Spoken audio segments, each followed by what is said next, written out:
Welcome to Casters Guild. The views and opinions expressed by the guild masters and guild members are the sole responsibility of said guild masters and guild members. These views and opinions may change from day to day. And while we may deal with mature topics and are using mature language, this by no means qualifies us as being mature. Viewer discretion is advised.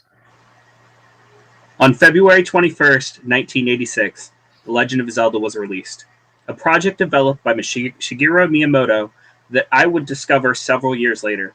This was my first real obsession, and arguably the reason I am a geek. And it's not just that I used to fall asleep playing the game, controller in hand, but 35 years later, I'd still happily wake up face down on the A button today. And that's the spell we're casting tonight on Casters Guild. Oh, beautiful.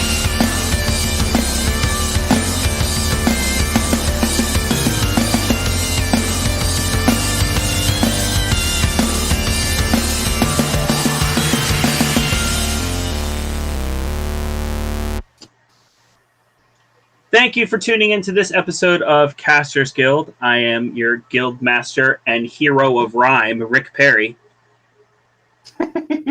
You know I hate this. And I'm your guild master, Baron Kane.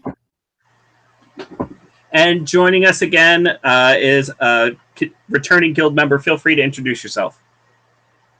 Returning for the last time, I hope. Maybe. I don't know. Maybe it will. But Big Daddy Goron, Grizz, guild member initiate, returning round 2. And welcome to our first recorded live episode of Casters Guild. If you're listening right now on iTunes, Spotify, Google, whatever, please understand this one's a little bit different. We're recording it live on YouTube and Twitch. So if you are joining us right now on YouTube or Twitch, what is up?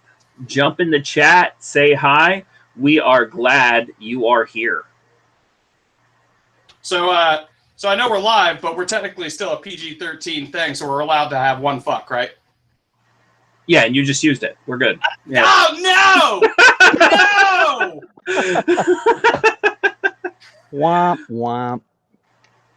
So, let's start with a way we always start when it comes to these things. What is... Oh, well, hold on. Actually, I should just throw in one more thing. We are also, because we're on Twitch and we're on YouTube, we might seem a little distracted if you're listening to this episode because we are also playing some of our favorite Zelda games right now. I am playing Legend of Zelda Link's Awakening on the Switch. And Baron, I believe you're playing Breath of the Wild. I am.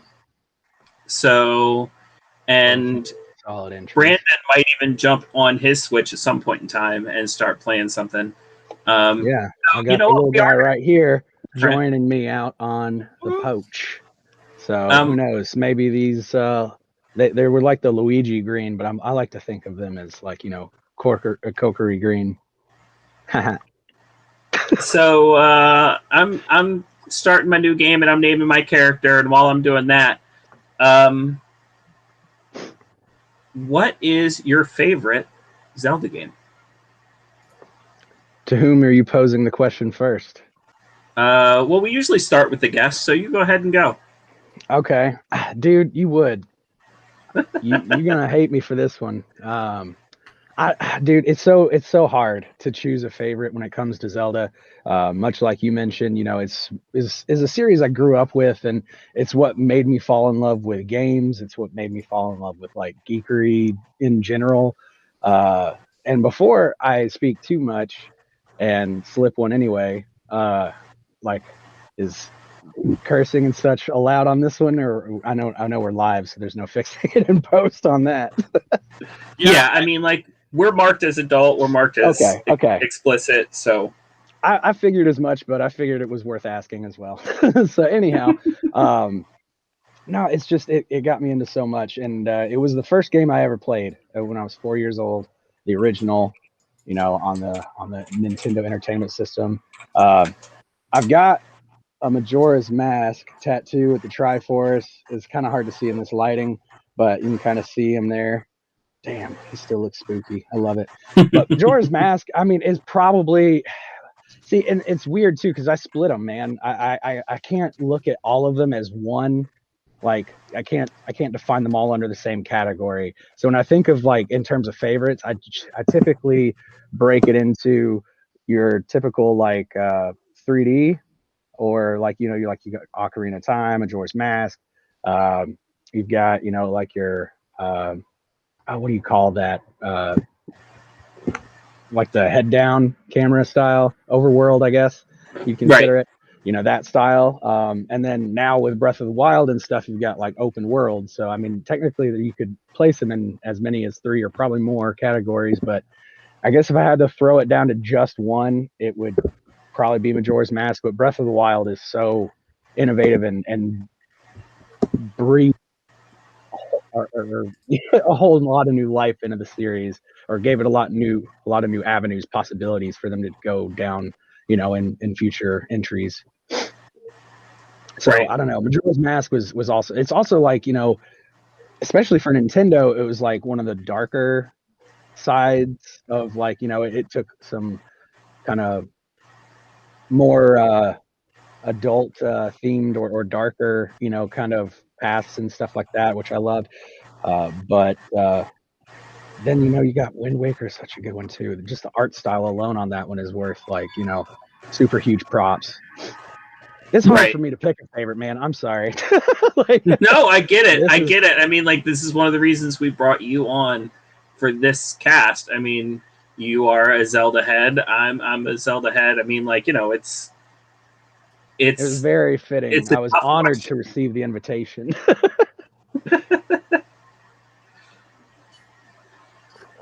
So, Baron, same question? Well, I would have to say that the Ocarina of Time is probably my favorite. With a Link to the Past kind of right behind it. I just like the styles of those ones.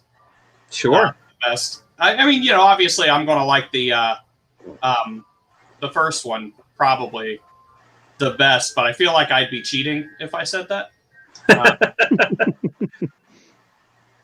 But yeah, I definitely would say Ocarina of Time. I think it's the one that made me feel like there was an actual story going on too. Oh no. Yeah, if you wanted to get your story out of the first couple, the Legend of Zelda and Legend of Zelda 2, Link's Adventure, you more had to kind of dig a little bit more and find it. The formula that Link to the Past started, that became pretty much a regular formula from then on out for the Legend of Zelda. Go here, fight 3 stones, go here, beat bosses, put together the Triforce, which is the exact same formula that Ocarina of Time used. They just used it in 3D. Was definitely way more story-oriented than the original 2 were. Which I will say is honestly why I think I like some of the originals a little bit more, because there's less, are you thinking of like it's less like hand holding? Yeah, I mean, I don't want to like sit here and parrot back things I've heard other people say. If you've ever seen Ego Raptor's sequelitis on, of course, classic. On Ocarina of Time, he lets you know that the original Legend of Zelda, if you think about it, like, you didn't know anything. Like, you were just a guy, you were just a hero trying to save a princess, and honestly, you didn't even know that when you started. You were just a dude wearing a green hat, and like, if you went in this cave, you got a sword, and then you just start walking around and seeing what you can find and what you can do, and that sense of discovery and exploration. Yep. I think that's something they really recaptured with Breath of the Wild, and that's one of the things that is so refreshing and unique about it. Absolutely. I just, that sense of, just like, you're like, oh, I'm dude who fell asleep for 100 years, and like, I barely fucking remember my name is, Link or whatever you decide to name him, Perpnip. Yeah. I don't know, like yeah. It was just an example. I didn't name Link that. I'm just saying, but There's not enough characters to name him that. right, yeah, because I tried. But no, it's just that I agree. That sense of discovery was something that was really cool. That chain shop wants to discover your asshole, by the way. Yeah. He's trying. This is going to be funny because you're watching me on YouTube, which means you're like 15 seconds behind. Yeah. Well, that's fucking true. Damn, I didn't even think about the delay. So wrapped up in Zelda.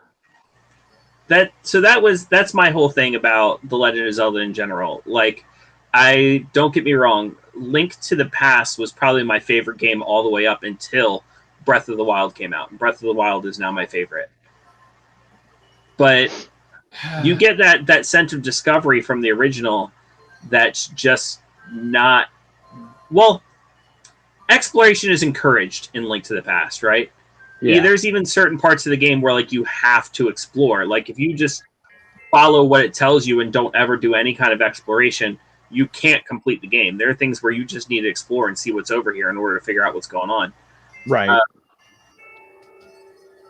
But it feels a little bit more like you're being taken on a tour, which Ocarina of Time, I mean, like, I don't want to bitch about Ocarina of Time. I mean, like, you know, it's a masterpiece, especially for its time. But Ocarina of Time was really like, no, you can't do that thing. You got to go do this thing first. Yeah, I mean, I get that. Oh my gosh. That. Oh man, I hear that sound. So you got Guildmaster Rick, you know, saying that I like having to preface statements that I'm not shitting on the game that you just said was your favorite. And then you hear how appropriate. No, but yeah, I get what you're saying. You know, there are definitely successes and not. I wouldn't say failures except for, you know, Zelda 2, but that was the only one that I've not really cared for. I will defend Zelda 2. I'm not saying that I don't think it's a good game. I do like it as a game, but it's just like it's not like it's the Zelda game that I hate. It's not a game that I hate. It's the Zelda game I hate because it just it was not. It was one of the ones where they, you know, obviously they have a plethora of different avenues that they've gone through since, but you know, that was the first kind of departure because they had only had one predecessor to it. It was the only change of the formula because there was only one formula at that point, but it just didn't feel like Zelda as much to me. I didn't get as much of it. I don't know. It felt like they were trying to play like a little bit of Pitfall action and like all this other jazz with it, and just they definitely didn't really know what Zelda was yet when Zelda came out. They were like, we don't really know what we're doing. Baron, do you mind turning your TV down a little bit, by the way? I do mind. It's hard enough trying to play this game without sound. So, let me just kind of jump in there since we're talking about games we don't like.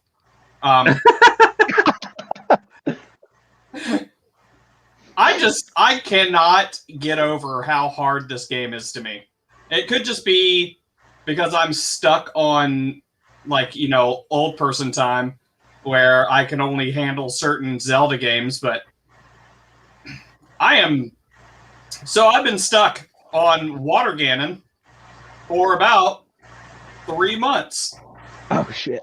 Water Blight Ganon is tough. Like that's not just he's kind of a pain in the dick. Yeah, he's not great. Oh, come on, hit him! Oh no! Oh, also Joy-Con drift doesn't help. No, it does not. I will say, as much as people complain about Joy-Con drift, that is not an issue I've ever had. I had it on one of my original Joy-Con, and I sent it in and they repaired it, and I haven't had it since. Yeah, I think that's all I So need to do is just send mine in, get it done. yeah, I also good for old Nintendo.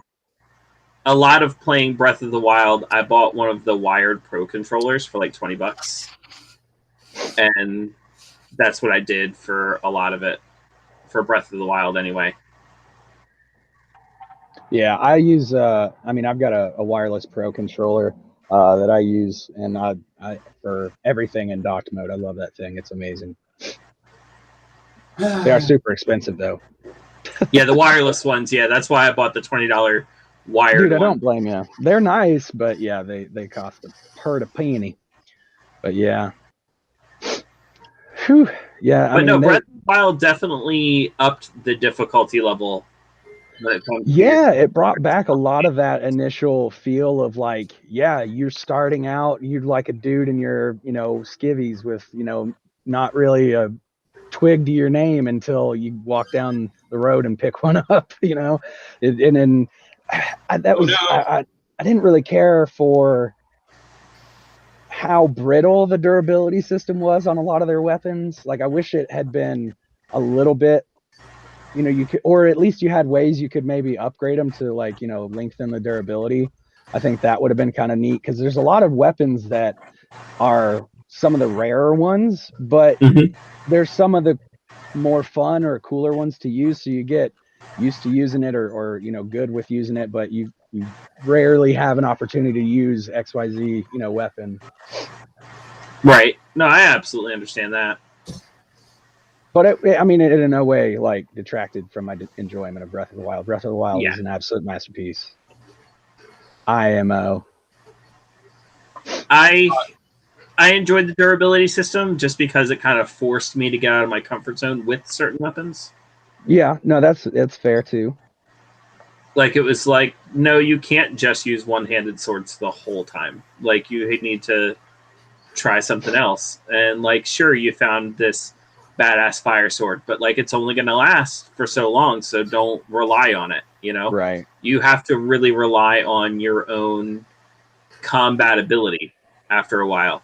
And the cool thing I think about the durability of weapons is if you get a good idea about when something's about to break, you can go ahead and throw it and do even more damage I than that do love last thing. that.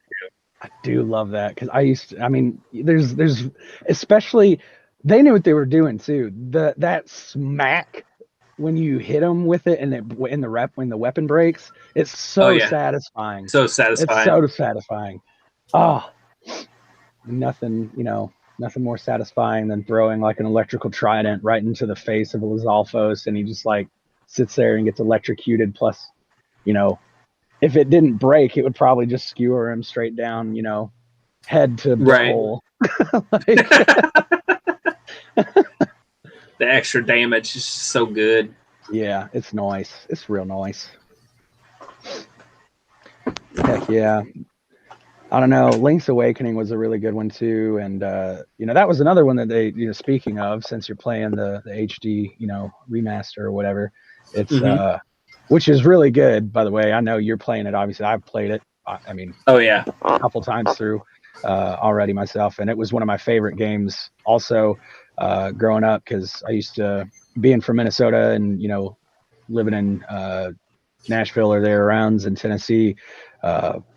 Back and forth, especially early growing up and stuff, like, my Game Boy Color or whatever was one of my go-to. And I had, Link's Awakening DX on it, and I played the absolute shit out of that game.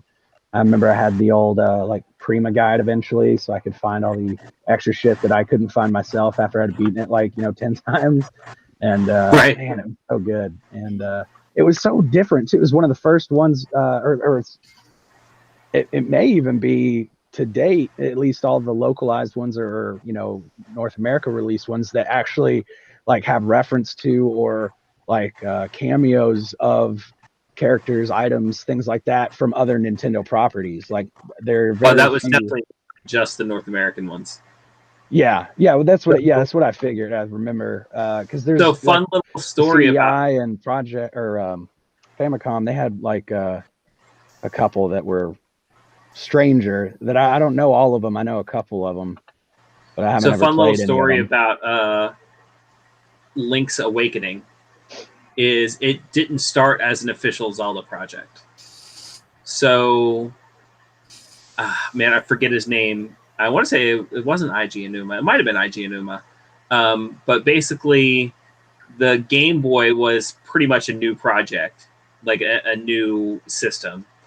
And he started just making a Zelda-like game for the Game Boy to see if the Game Boy could handle it, just to see what the Game Boy was capable of.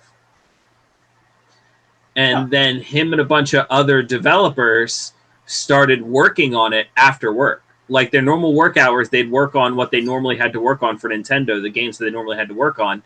And then they all would meet after work to work on this Game Boy Zelda project. Completely without Nintendo's knowledge or anything like that. And so as they, yeah, well, like they never planned on releasing it, right? Sure, yeah. And eventually they got Shigeru involved, Shigeru Miyamoto. They got him involved, and he was like, "Yeah, this is super fun." And they started to like the project so much that they officially pitched it. They were like, "Hey, we've been making this game just to see what the Game Boy can do, and we think it's a lot of fun." And so they got the green light, and they were like, "Make this game." And so then, since there was like 20 people working on it, you know, like all after work, like they just had fun with it. Like the entire fishing mini game was just made by one guy who just was known for fishing after work, and he really liked to fish, so he just threw fishing in there.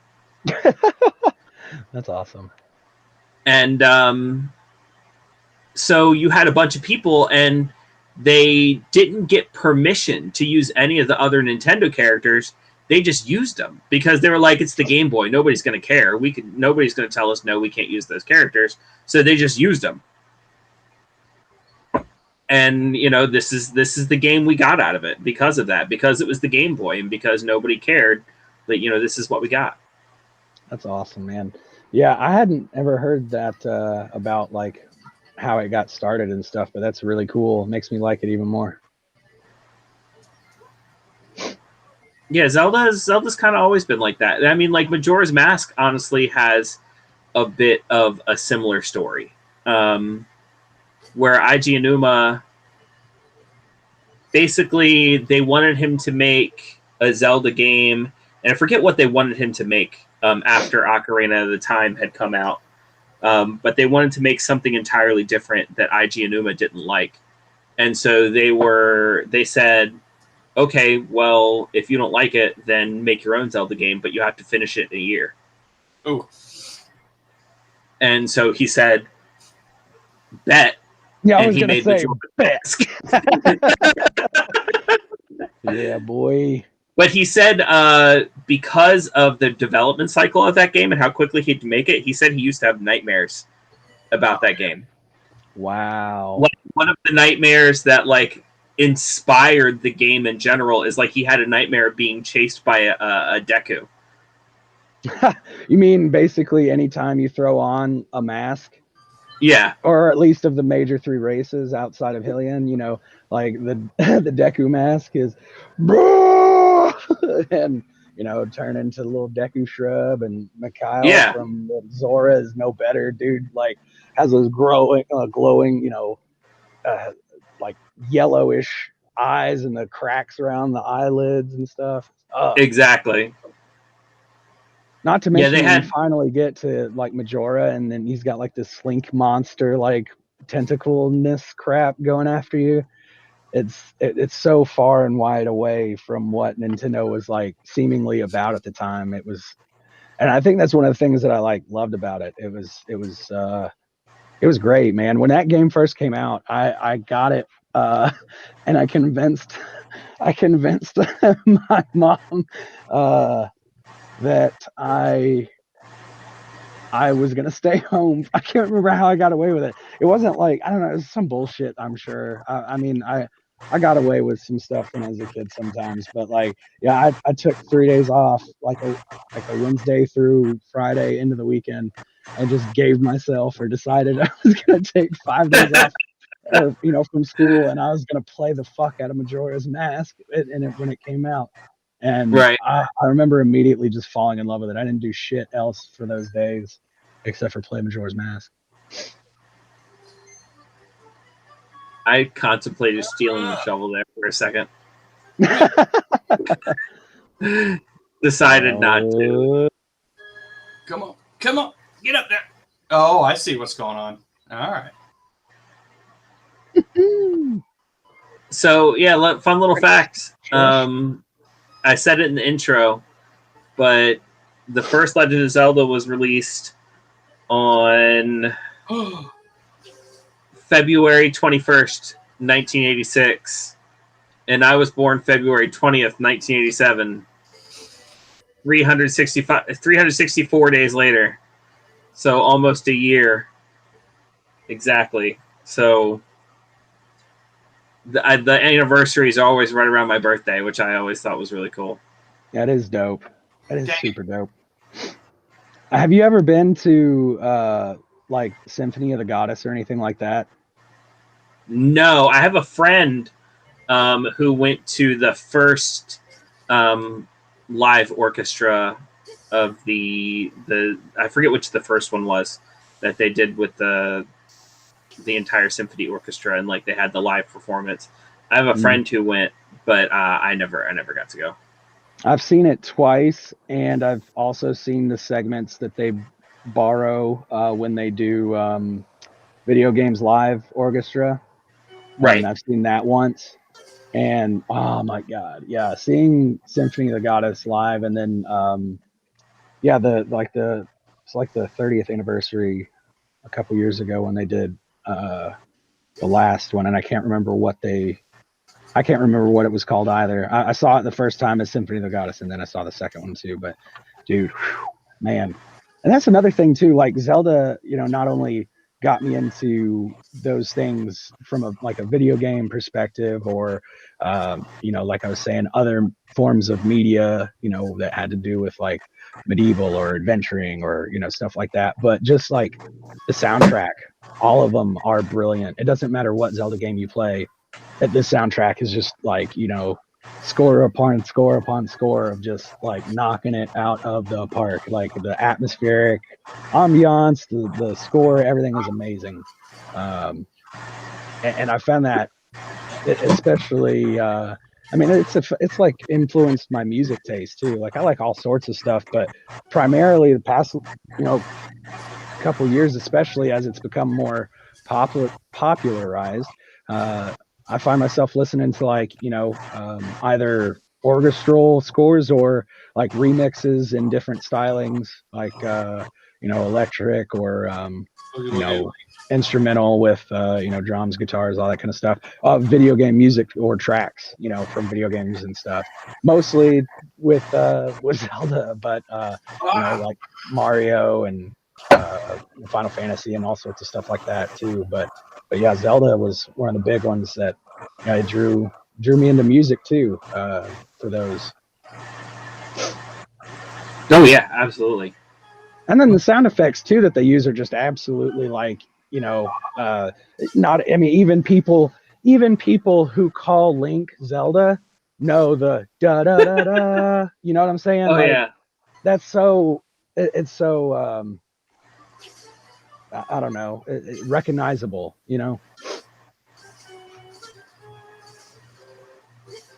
Arguably as much as, well, probably not as much. I'm biased, but I would say the mushroom, like or like the coin bling from Mario. I was gonna say that it's arguably as recognizable as that, but I can sniff my own bias. It's pretty close when it's there. Yeah, I was gonna say I'm not. Yeah. It's not too far of a shot, but I'm probably pushing it a little bit closer than it is. If I'm being just straight up honest with myself, you know what I'm saying? Speaking at truths. And I know I'm on a delay, so I didn't want to call, when I saw it, because, I know it's not going to be relevant by the time I say it anyway. But to swing back a point between what you're playing here, or what you had, gone past a little while ago, and then Baron talking about Ocarina of Time, and shit, even in Majora's Mask, uh, the fucking owl, dude, the fucking owl, like, my God, fuck that owl. I hate him. In Ocarina of Time, like that it's a little ridiculous. Yeah. Do you know how many times, like, I bout through my N64 controller because I hit yes, I want to hear this again, like for the 17th time in a row? Oh yeah. Because I'm like sitting there like smash, smash, smash. Okay, it's coming, it's coming. Fuck! Like every time.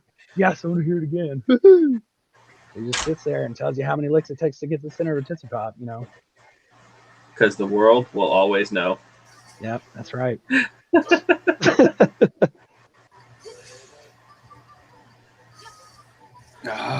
So, excuse me. But yeah, man, I don't know. There's so many good ones. I was talking about, like, it's so hard to pick a favorite and everything else. Oh yeah.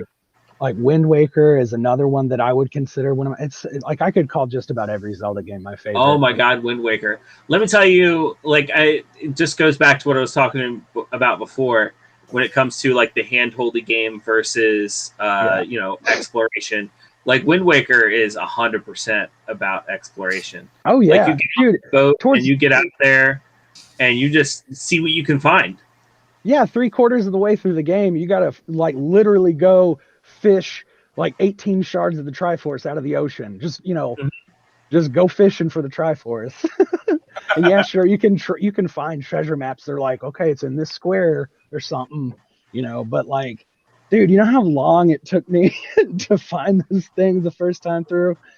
I hate those damn pieces. I was like, I thought it was only 3 pieces. What do you mean 18 pieces of Triforce? So another person in Baron's chat just brought up a good point. Have you guys heard about the Nintendo Land that they're coming out with? I believe they already have it in the Japanese Universal Studios. I know the Japanese Universal Studios recently opened their Mario theme park. And I don't know what their plans are as far as the other ones. I don't know if they opened other ones already or. There are plans for a Zelda, entire Zelda theme section. Yeah.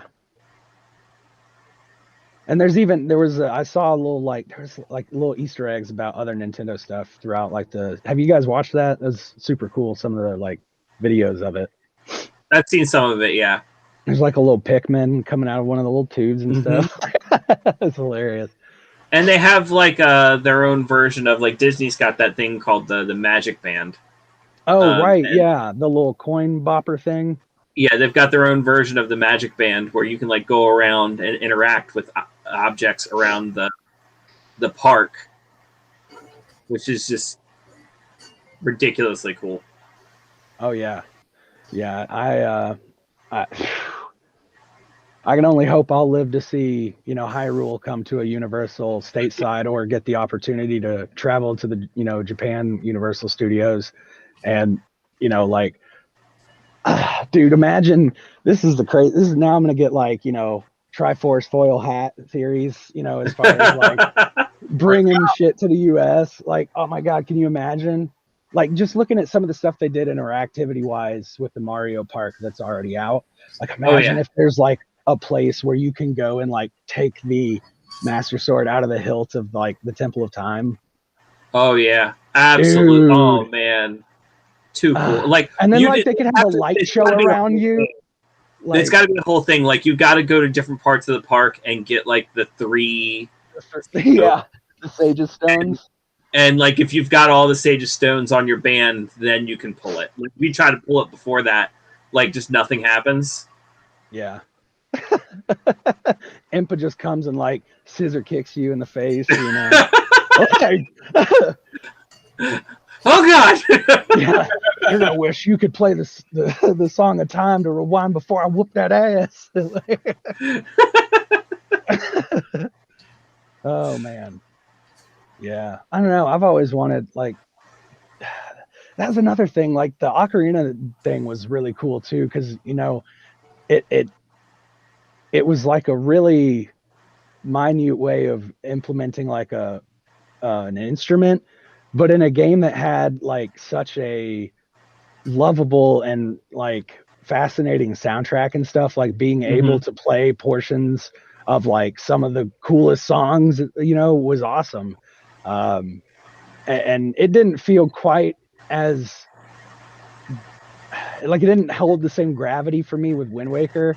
I don't think that the like little talk, talk, talk, like I don't think that did it for me the same way as like a dude going batshit about a song of storms in a a windmill. Right. Ba, ba, ba, ba, ba, ba, ba, ba, ba, ba, ba, ba. Yeah, that stuff always that was one of my favorites. Dude, it was like those I could get on there and just run around that windmill and just like let it carry him for minutes of Yeah. Just listen to the song. jovial, youthful, giggle fit entertainment. Yeah. Like you said before, the sound design of Zelda, like you will play the sounds in your head forever. Like the soundtracks will live in your head rent free. And then on top Oh of that, yes. like you'll just do things in your everyday life, and sound effects from Zelda will play if you've played it as much as 100%. we have. 100%. It's I just mean, so good. Like what they did with, and of course it's gotten better and better as technology has gotten better and better. But what they did with what they had back in like the 8-bit oh, era and the absolutely. 16-bit era is just, it's nuts. Oh, Yeah, oh yeah, 100%. they definitely milked it for all it was worth. I mean, including with the soundtracks and stuff. It's like, all right, you only have this many notes. Oh, okay. And yet they made that iconic first overworld theme, Yep. Yes. Yes, which, indeed. speaking of sound design, rather controversial for Breath of the Wild, their choices they made with sound design. They decided to have pretty much no music.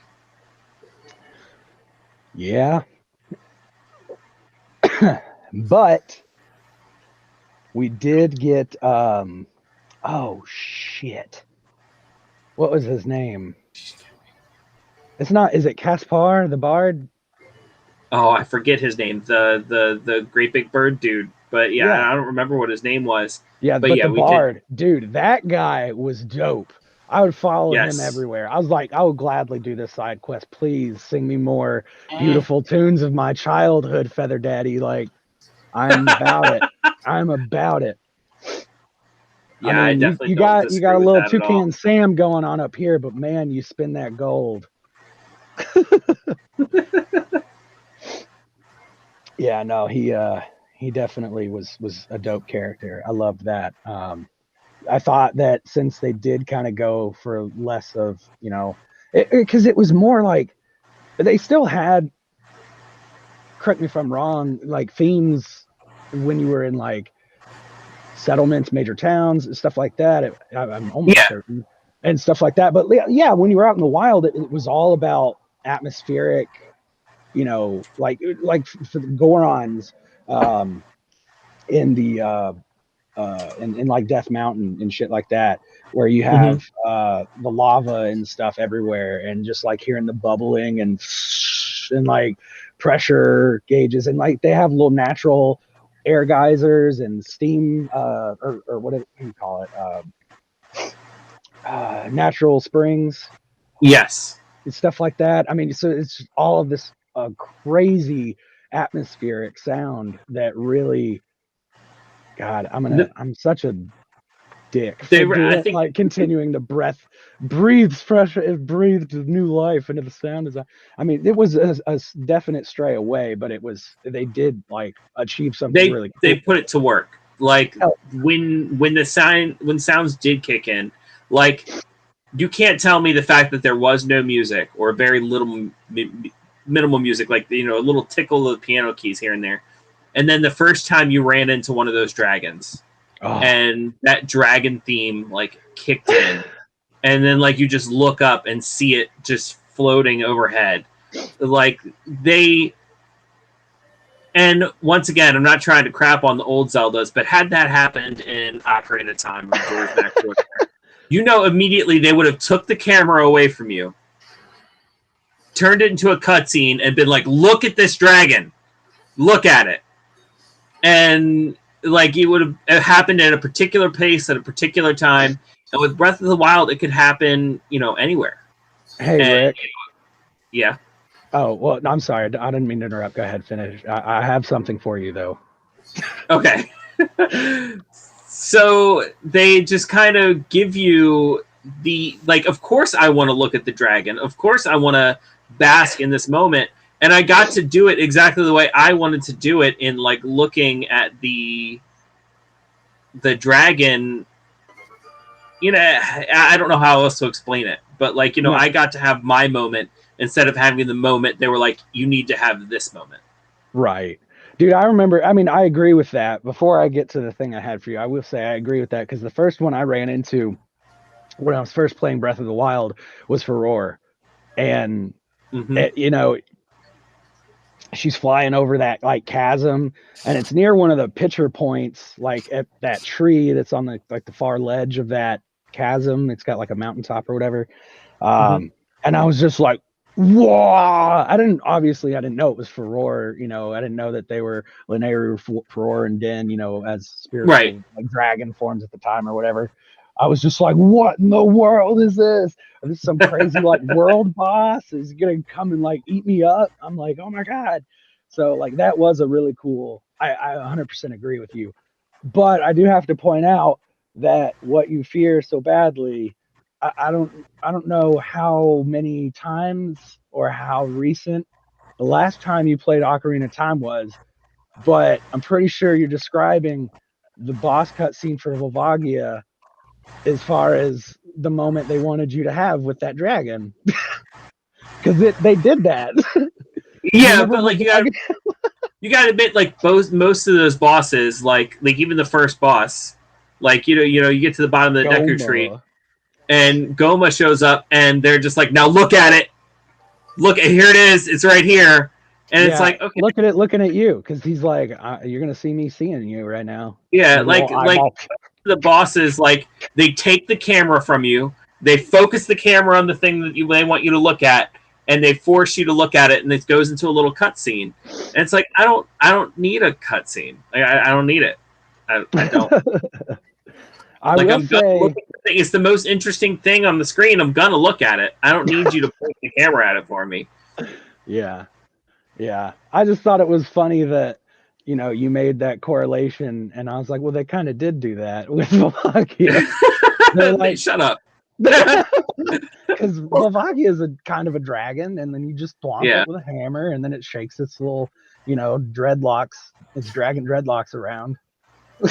But imagine how much cooler of a moment Goma would have been if like you didn't realize it was on the ceiling and it didn't have a camera moment where like it like took the camera from you and was like, there's Goma, like, and you just walked into the room and you're like looking around, you're like, what's going on with this room? And then boom, all of a sudden it drops down behind you or on top of you. Like, that's how much Demon Soul shit that would be. Yeah.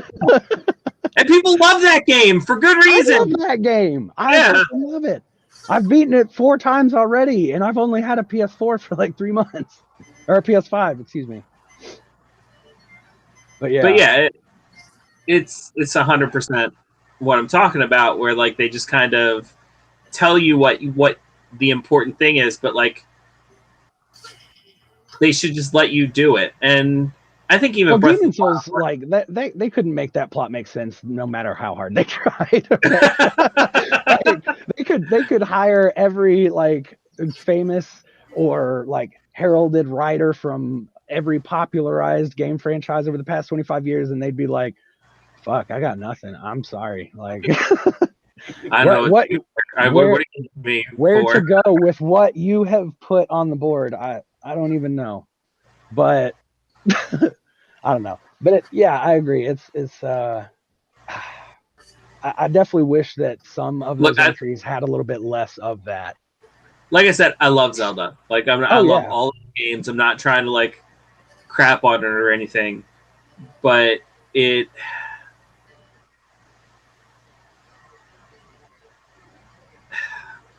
it's one of those things where if I don't talk about the problems that I had with it, I wouldn't be being honest with myself. You know? Right. I feel you. And I mean, that's fair. There are, just because of how much we love Zelda as a source material, as a franchise, as a video game, as a whatever, the sound design, the music scores, no matter how much we love it for all of the different things or just overall, it doesn't mean that we can't admit that it is not without its imperfections, you know? Right. I'm not going to be like, I've made the term in Triforce foil hat earlier, but that it does not mean that I'm gonna like go or like Zeldalix Jones on you and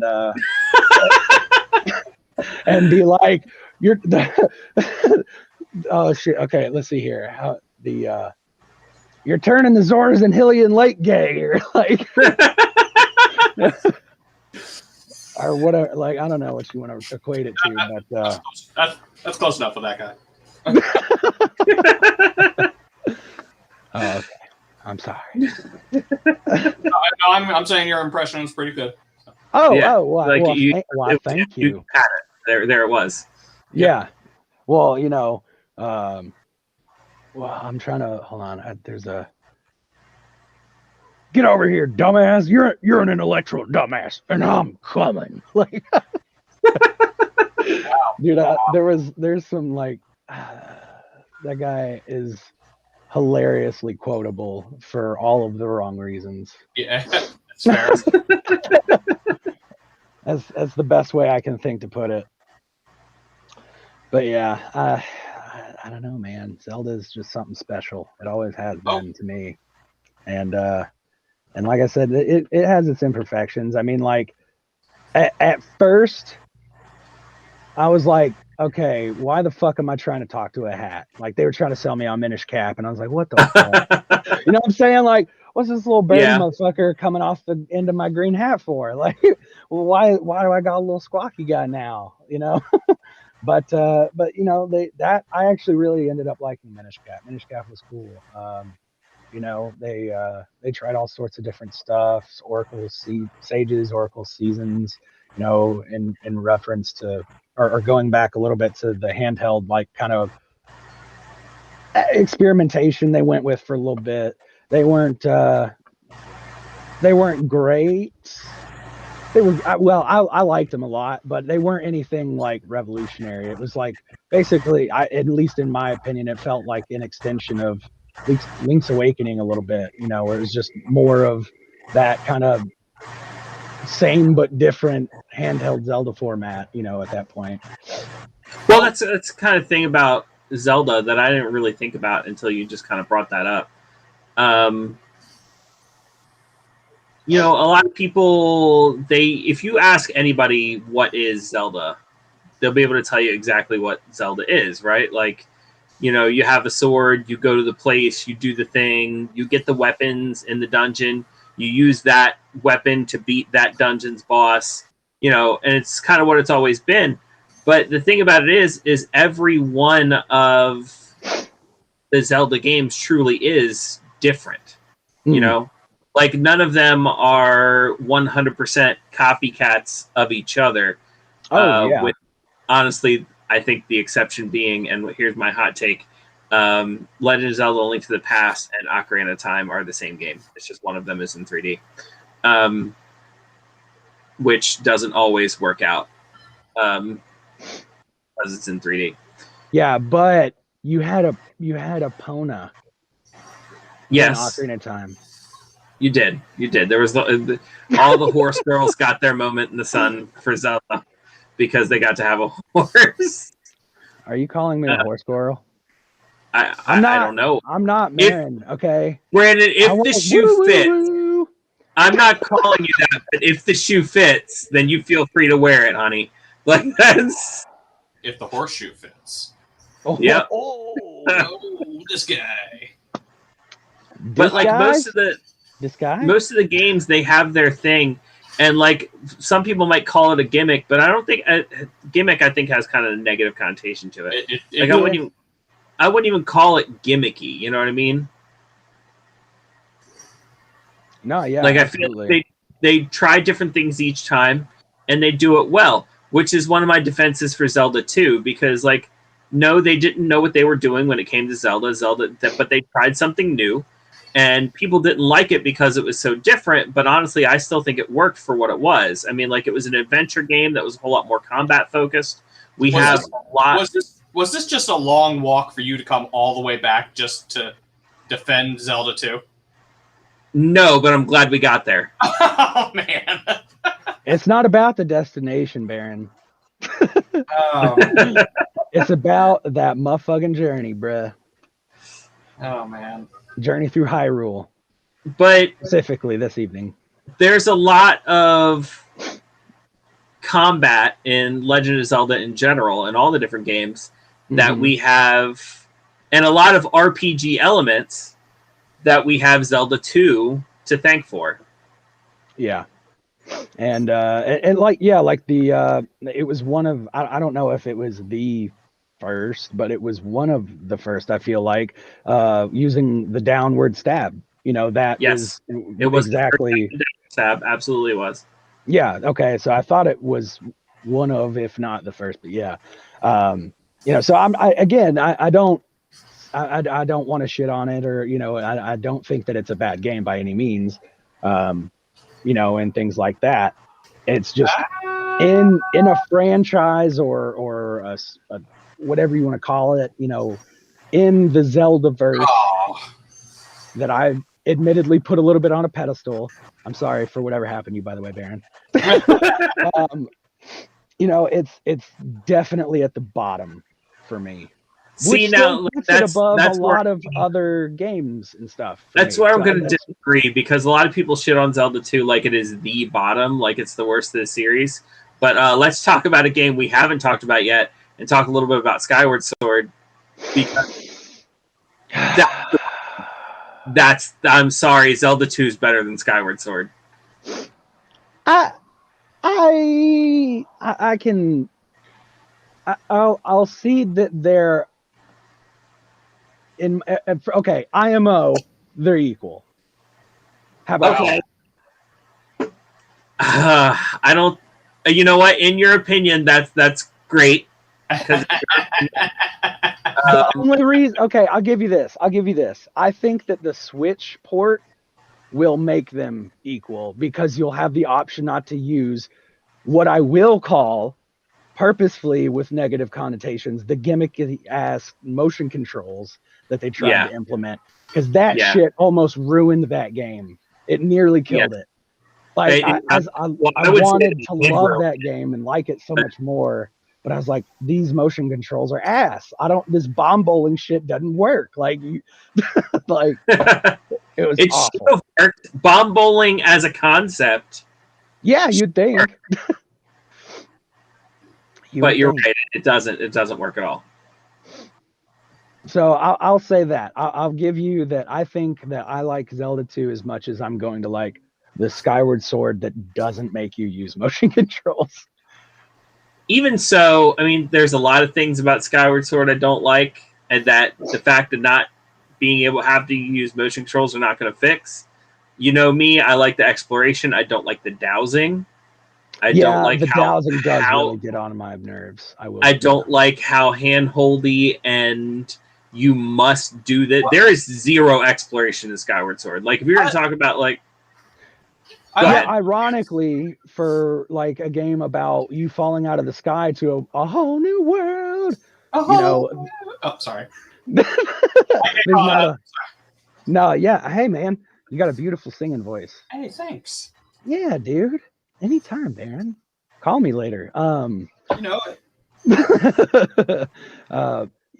It's just, there was, I'd never thought about it that way before, but that's an excellent point that, ironically, for a game where you literally fall your ass out of the sky and like have this whole new place to like look into, You're like, oh hey, I'm gonna follow this exact road to go to this lake and talk to a fucking dragon, like out of a lake. And if you do anything other than exactly what it wants you to do, then Fee pops out of the sword and goes, "Hey, no, go do the thing. Go do the thing that you should be doing. This thing. We don't have time for you to go fuck around." She's the gatekeeper of convenience Nintendo built into your fucking Master Sword so that they didn't have to put a gate guard every 6 feet to tell you, like, this gate's closed. You don't have access to this area yet. Traveler, please turn around. And like all this shit. Yep. I never thought of it that way, but that is a brilliant point. And yeah, she's like, there's. She's always talking about. It always seems so. At one level, yes, base-handedly, like, follow my lead, traveler, but also in a strange way, oddly sexual at some points. I don't know. But maybe that was just me. Maybe that was just me. I think I didn't like the game enough to even. Yeah. But yeah, there was the dowsing, there was the bomb bowling, there was the like. There are so many things. Like, okay, the other thing about Skyward Sword is there's nothing to do in the sky, and it's so empty. Like, the sky is literally just like a fast travel system.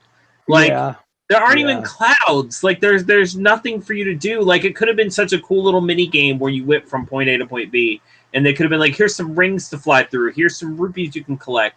Here's some treasures that are floating on a balloon for you to get. Something, you know?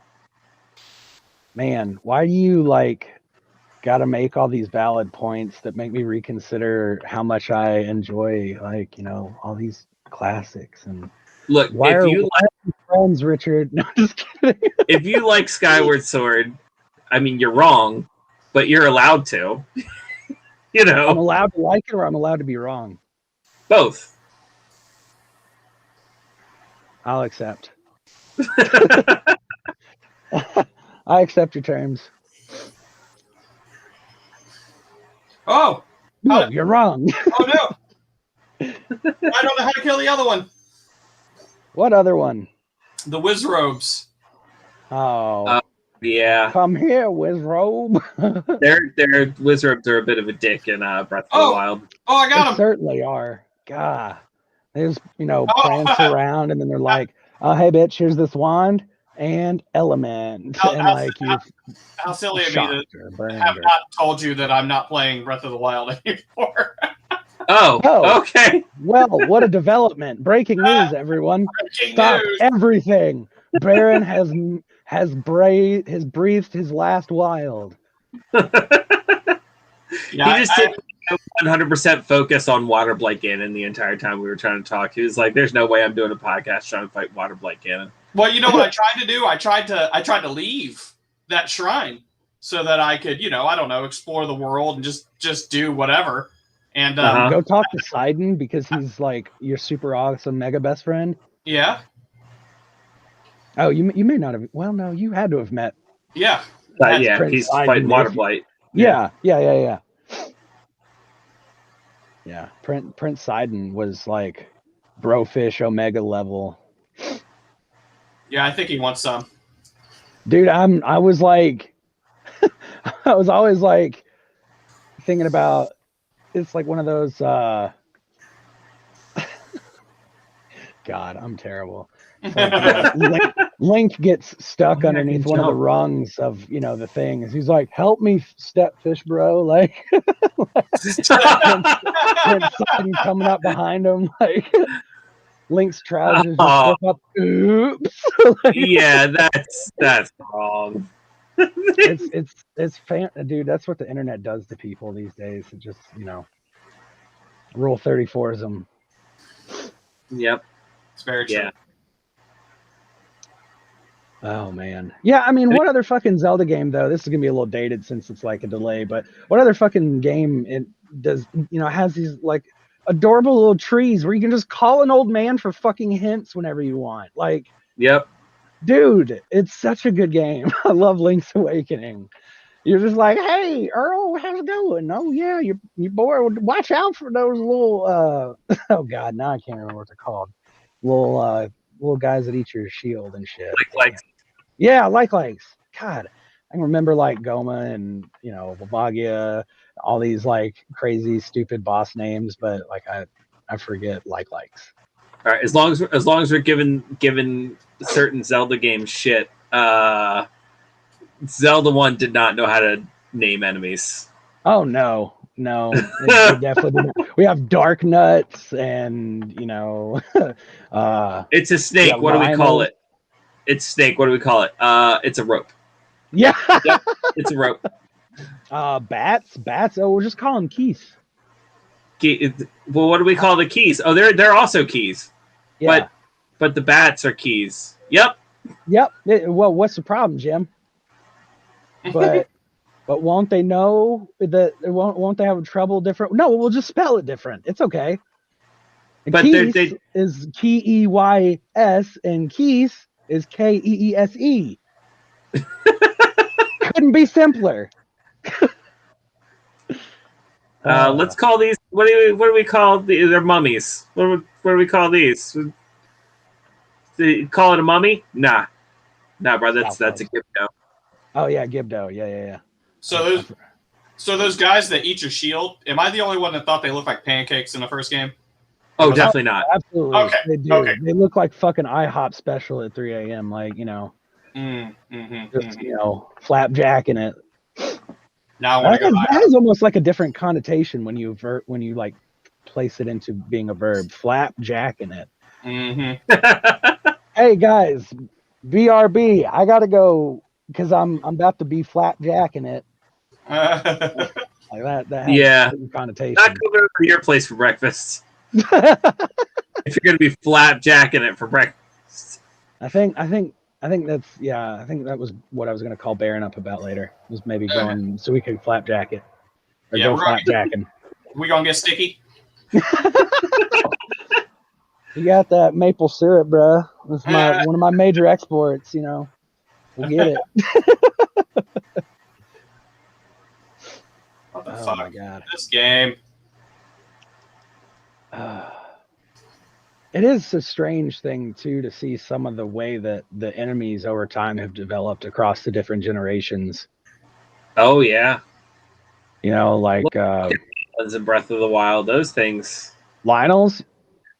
Oh, Lionel's too, but I said Moblins. Oh, Moblins. Sorry, like the audio cut out there for me for a second. But yeah, Moblins, they look awesome. I love their look for that world. It looks great. But yeah, I mean, I definitely prefer it over, speaking of like Twilight Princess and Skyward Sword. Mm-hmm. Their enemy design was kind of like shit in some cases, comparatively anyway. Like, let me put a blanket statement on this podcast that my opinions discussed are from a like Zelda centric point of view, and I'm speaking. So if I say that something is shit about Zelda, most likely it's going to be in comparison to other Zelda things, which still means I think it's amazing and I love it. So just put that out there. Just putting that out there. It's still great. It's just comparatively. Right. Like comparatively, Breath of the Wild took the colorfulness of that like cell shaded and like graphic novel-y art style that I loved about Wind Waker, but like Wind Waker was far less defined and more cartoony, less realism and stuff like that. I love both, but Breath of the Wild, like I feel like kind of pulled that and perfected it a little bit or what have you. And even for what they even with that like kind of devolved art style a little bit, they still managed to make really cool like enemy designs and stuff like that. I thought for like like Dark Nuts and the Temple of Time or whatever, the big buff dudes, even though they looked a little silly with the smaller legs and stuff, but like Twilight Princess and Skyward Sword, however, speaking to like Moblins, like you mentioned, even they looked like fucking ridiculous a little bit. It's so like just out of place almost. I feel like the design was not not upheld as far as expectation in that and those two entries, I guess. Yeah, I mean, like, well, they were going for a very particular look, and I think they listened a little bit to like the bro gamers on that one. They were like, "Oh, Zelda should be an adult, and I mean, Link should be an adult, and it should be this way, and it should be dark, and we should, you know, be able to swing the sword." And it's like there are plenty of games to do that if that's what you want to do. That's Yeah, and not what. those ones usually end up on the discount game shelf at GameStop for like $4.99 too. Yeah, because there's a reason. I mean, like, look, it's great in concept, it makes a great novel, and if you want to play D&D, like that's yeah, sure, go for your dark fantasy, but like it's not Zelda. Zelda, Yeah, I mean, don't take Zelda and make it something it's not, because I mean, I see exactly like what you're saying, and I couldn't agree more. As far as like, I think the developers are really, and Nintendo and the major project, teams who've worked on all these, different things. They're the only ones who like. Obviously they're the only ones who get to decide, but they're the only ones who should also get to decide what Link should be or what Zelda right. should be. You know what I'm saying? Like the changes they make are obviously relevant and important.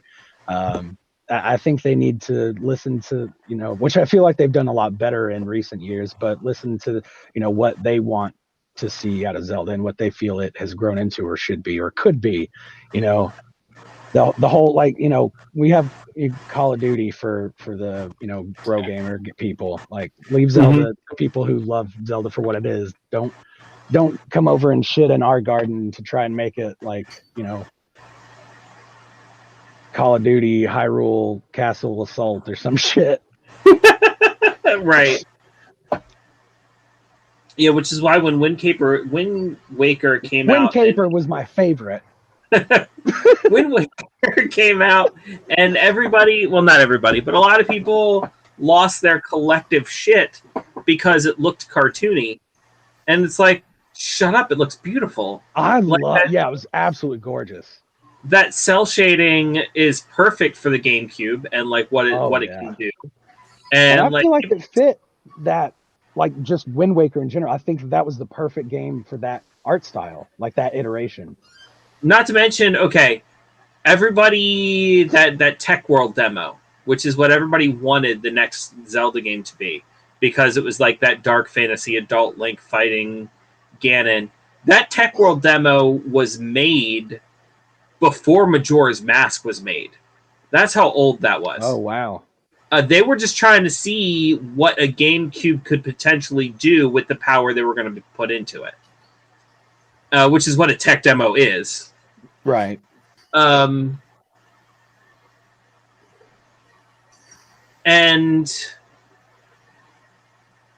that's actually the game that they were wanting to make when Eiji Aonuma was like, no, I don't want to make that game.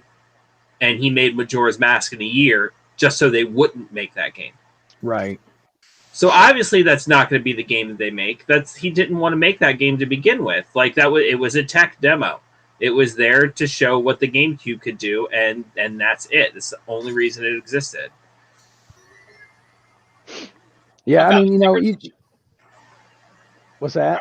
I said I found a secret seashell. Oh, a secret seashell. Are you also playing Link's Awakening now? Yes, I am. That's the only other Zelda game I have on the Switch. Nice. Poor shame. Son of a... Oh, on the Switch. I see. Yeah. Such a good game, though. Honestly. It really is. It's making me itch to want to replay it, but I just started Bravely Default 2, and I've been addicted to that. Fair. Do your thing, man. Yeah. Which I know is not completely on topic, but can we just like openly admit that like Bravely Default is just a Final Fantasy game that doesn't take like any part of the name, but is for all intents and purposes otherwise Final Fantasy? I've Made- heard that's what it is, but I Is- haven't played it, so I can't really. It's even made by the same people. I mean, just to give you a base idea, like the classes and jobs exact same. Like they don't even change the names. Like the items all the same. Phoenix Down's a Phoenix Down. You know, Ether's an Ether. Oh wow, they didn't even try. No, they don't even try to hide it. And the people who worked on or who created like the first Bravely Default it was like a combination of, I think, people who had worked on the proprietary Final Fantasy series prior to that, but it was also a large part compromised, if I'm not mistaken, by the people who like redid the DS and 3DS ports for like Final Fantasy 4, 5, 6, like, you know, all of those. Right. So, and it's published by Square, so it's like not a problem that there's no change. But yeah, they definitely don't even try. They're like, we've named potions and high potions and stuff like that for years. Why even? Fuck it, people will buy it, like, and they'll still love it. They don't care. Right. They don't have to learn, you know, what this world's potion is called, so they'll just call it potion. and you know, et cetera, examples. But yeah, no, it is great. I would recommend it. Mm. So, what do you think about Breath of the Wild's decision to completely get rid of potions and heart containers and stuff like that? It was interesting. I did overall. I like kind of the way it went. You know, it was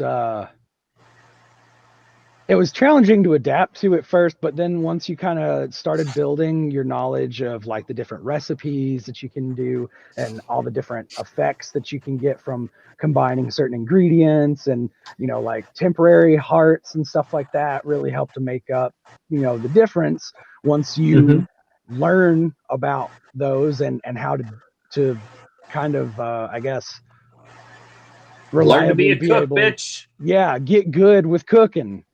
It reminds me, oh my god, this is a throwback. Did you ever watch like any of the extra features or shit like that on any of the old Mortal Kombats? Most likely. There's this I could swear it's Annihilation. Like one of the crypt unlockables was this fucking intro for this little video. It's like, I think it was like 20 seconds or some shit, but it's cooking with Scorpion. And it's just this dude like dressed up as Scorpion, and he's got these like eye contacts where his eyes are widened over, and he's like, he sits there, he's like hammering away with like a butcher's knife on this, like trying to slice through the bone of this like fucking meat, and it's just like making a huge mess, shit's flying. And then at the end, like, because this guy's like, welcome to the kitchen where today we're preparing a little something special with our guest cook or chef Scorpion. And he's like done chopping, and then he like lifts it and he looks up and he's just like because his eyes are widened over and shit. Right. It's hilarious. You'll have to look it up or something, man. I guess I couldn't do it really justice, but that's hilarious. I will have to look it up. Probably just YouTube, like cooking with Scorpion. And Scorpion. Yeah, absolutely. But yeah, stuff like that just made me die.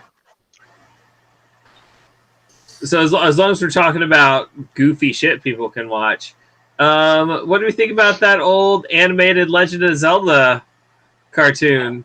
Ooh. Excuse me, Richard. I didn't know we were going to be talking about my favorite 90s cartoon. You know, your favorite, huh? No, I mean, it's not my favorite, but I do love the fuck out of it for what it is. It is so over the top, dumb, stupid, like so corny, cheesy. It is so campy. It will make you like bleed your brains out through your nostrils. But if you are, you know, a little past lit, it's pretty fucking hilarious. Or if you're like, you know, 6 years old, you're like, oh, cool, it's Link. Haha, pew pew. I'll tell you the only thing I really don't like about it is that it reminds me of the CDI Zeldas, and I'm like, can I? I won. Well, that's a kiss, right? Ah, I won. What? You just gonna fucking end the game? Your end credit scene. Your the end is a little boy with a sword on the back of a fucking like whatever. I won. Fuck off. Get the fuck out of here. I mean, it fits No, the game. that's a bad Zelda game. Let's be real. Yeah.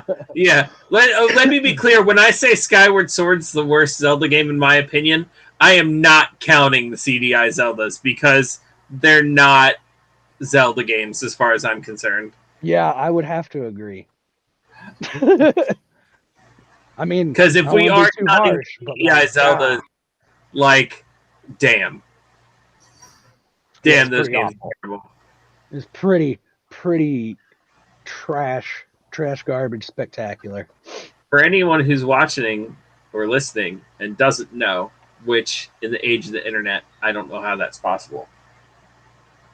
But there was a system called the Philips CDI, which was more or less a glorified DVD player, Laserdisc DVD player. And they had some Nintendo games that weren't made by Nintendo, and they got away with it because of the Super Nintendo. Because Nintendo had made a deal with Philips to make a CD add-on for the Super Nintendo, and then when they decided not to do it, Philips still got to make some Nintendo games for their disc system that they had pretty much already made.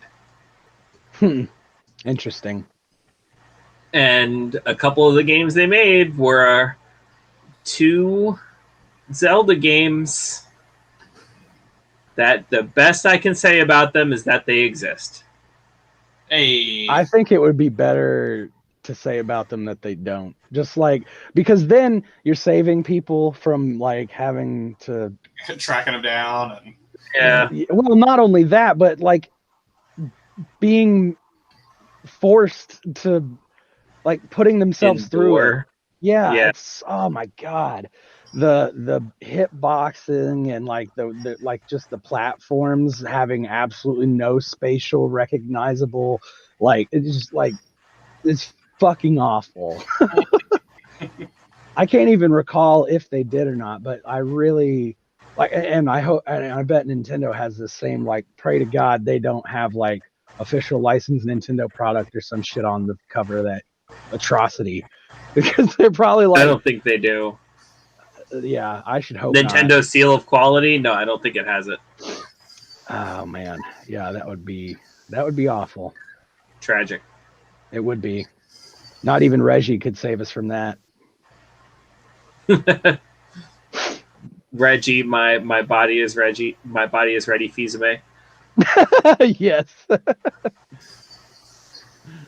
Holy shit. Nintendo's born just so many legends too. Can we just like stop for a second and appreciate that fucking company for so many, like, you got so many. Shigeru Miyamoto.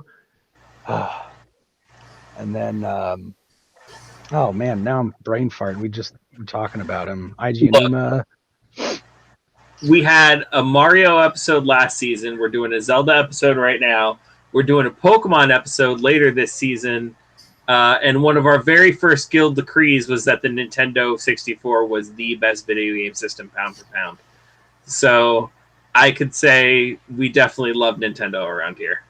Oh, hell yeah. I mean, I committed it to skin, you know. Yeah. I'll have that and my other random shiz forever. But I will always love Zelda. This is the first game I ever beat either, like the first Legend of Zelda. I mean, it was the first game I ever played.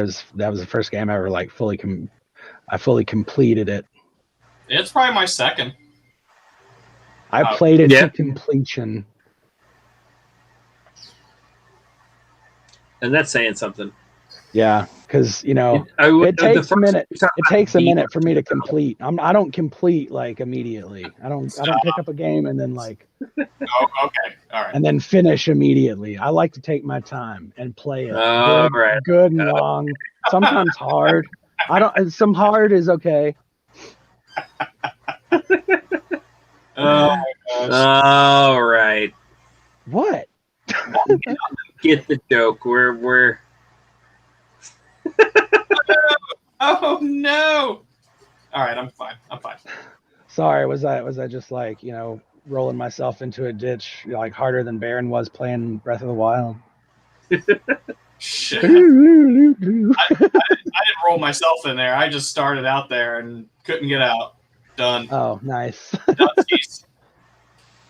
Oh my God. So okay, one of the things about Breath of the Wild, when I first started playing it, there was a point at which I about shit myself and like cried almost. And it was because I didn't know it at first.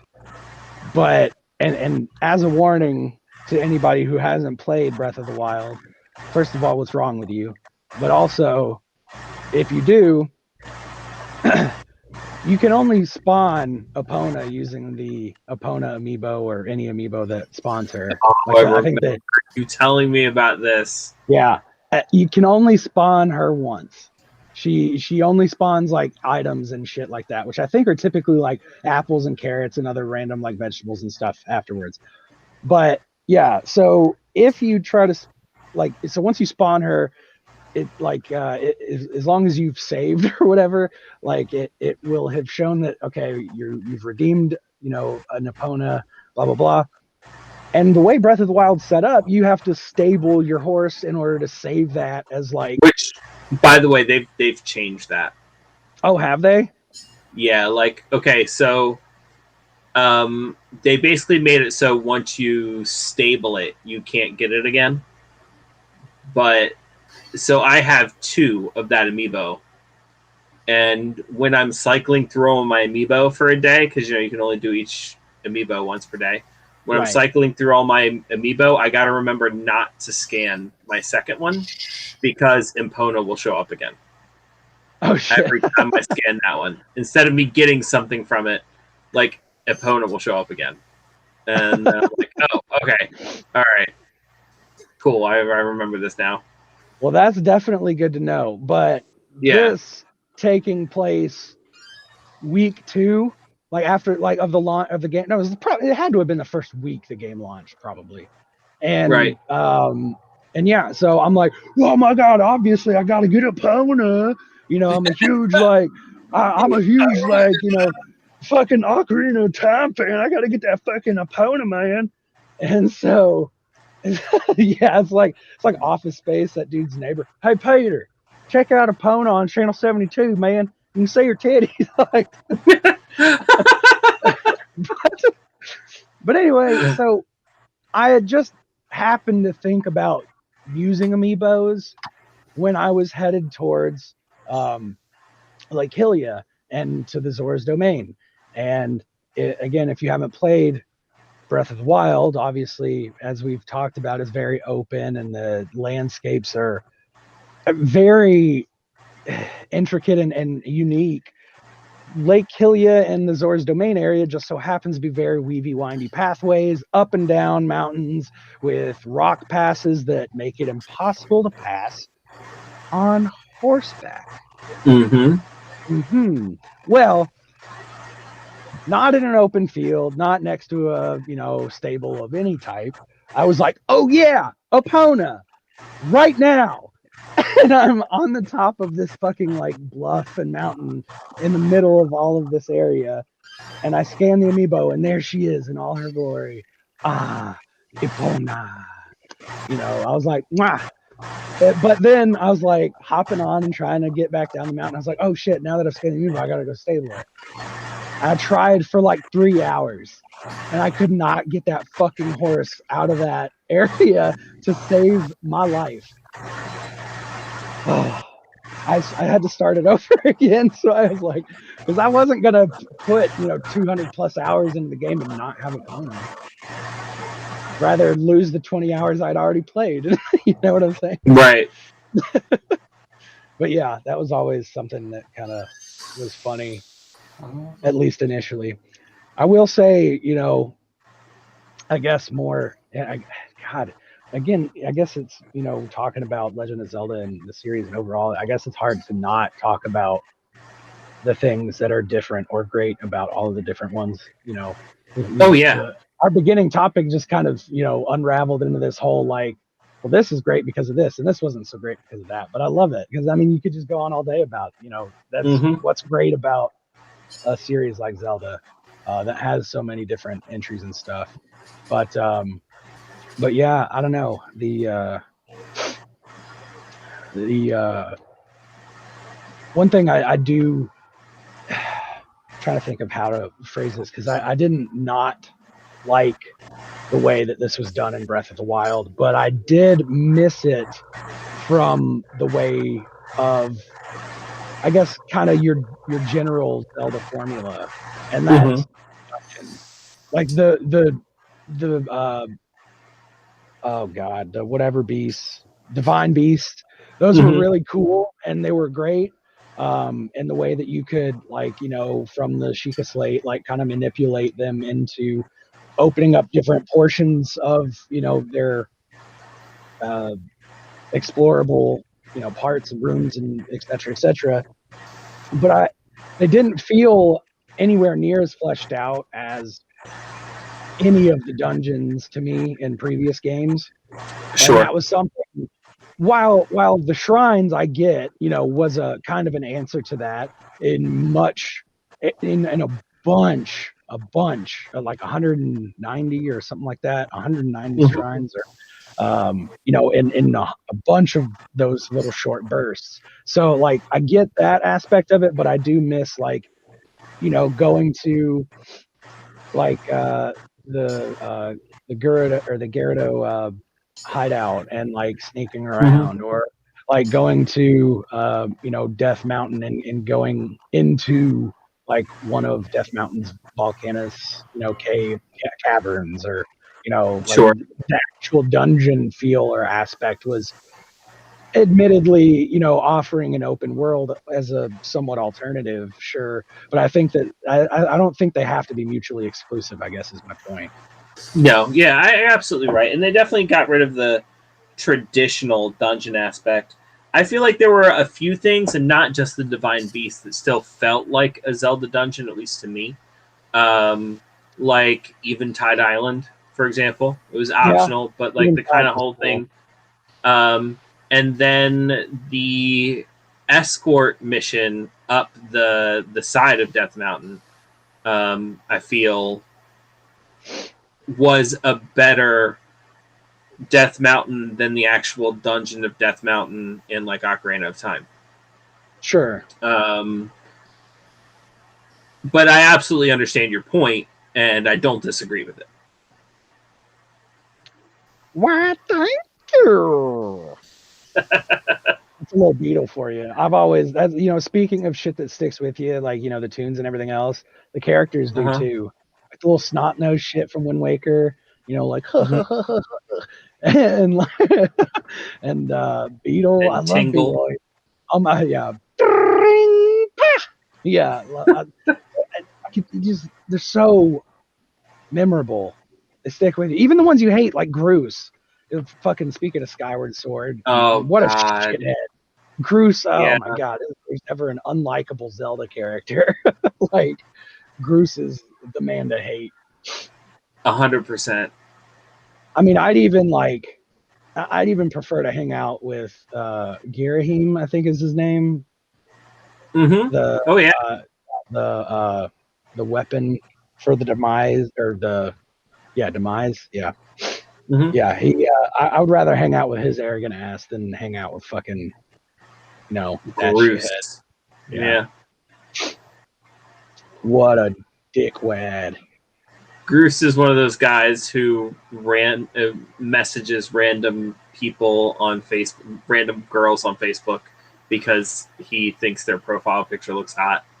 Yeah, he's And like, like, hey baby, let me send you a dick pic. uh, You want wash out, baby, because the goose is loose and he's ready to slide into your caboose. It's just like feet pics, please. Yeah. Like, he's like like that's the only message he sends. There's no hey, how you doing? Just like immediate feet pics, please. and sometimes he starts it off with, "Are you a fan of Flock of Seagulls?" And the immediate response he gets is, "No, but I can tell you are." Yeah. What a dick. Oh man. Yeah, that's Groose in a nutshell. Yep.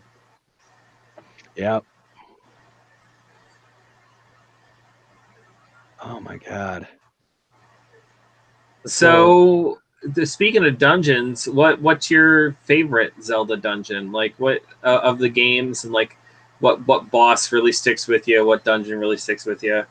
I don't know why you even think this is a relevant question, because the obvious answer is any given water temple from any given Zelda game is 100% everybody's choice.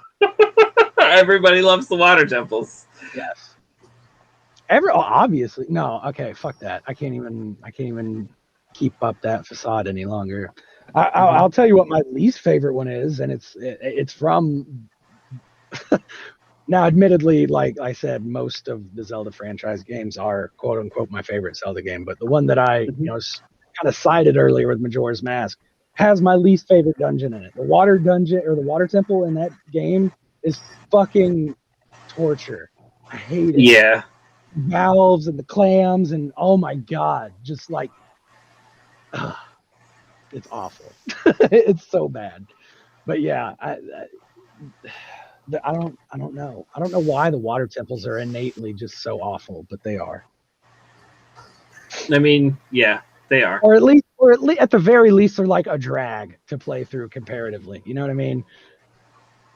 Like Yeah, when I think absolutely. about like the dungeons that I love to play through, like the water temple is not one I'm like, oh yeah, dope. I'm coming up to the water temple. Nice. Like, I can't wait. Yeah, oh man, I love it. One of my favorites though is probably Stonehenge Mountain in Majora's Mask. That and Okay. the Temple of Light in Ocarina of Time was also really good. Oh, excuse me. I think. Oh man, why did I even pose this question? Now I have to answer it too. I think this is a real tough one. Yeah, I mean, I think it is. I tell you what, Richard, I'm going to give you a moment to think on it. My my ocarina lips are parched from singing so many love songs of Zelda. I'm gonna go grab a quick beverage All right. and give you a moment to gather your thoughts on the matter. Fair? That sounds good. Okay. BRB.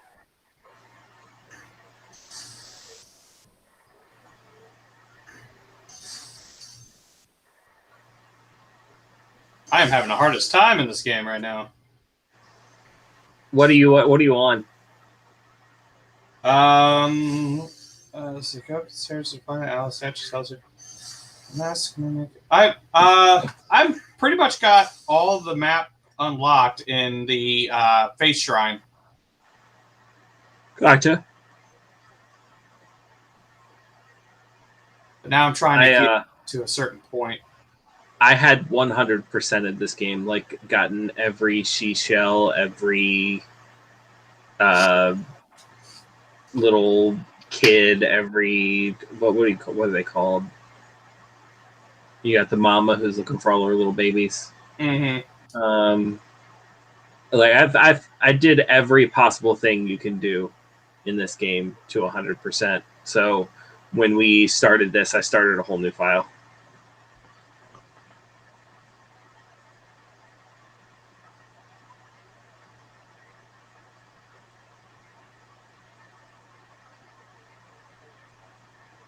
Aw, she gave me a smooch.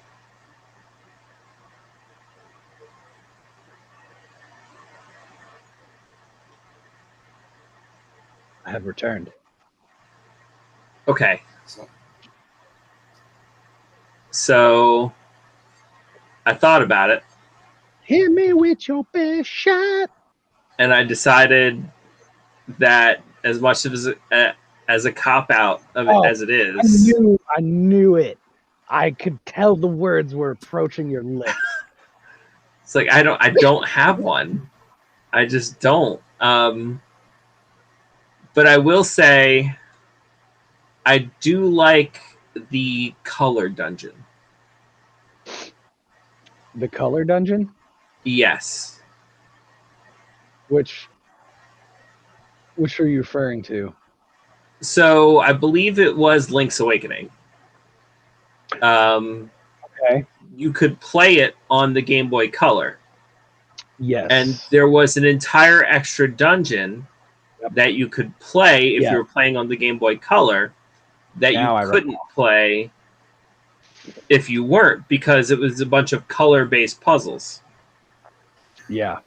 No, I remember what you're talking about now. That was pretty dope. I did like that. Now, I will say they did people who are colorblind a great big favor in the Switch remake by adding some symbols and things like that to the different colors to make it possible to play even if you are colorblind, which was awfully nice of them.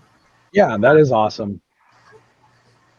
So you can play a modified version of the color dungeon on the Switch. I mean, that's really cool. They've done a lot in recent years for accessibility options and alternatives. I will say, that's awesome. But I will say,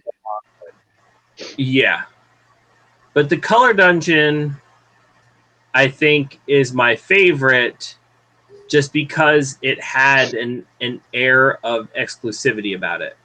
You know. Okay, fair.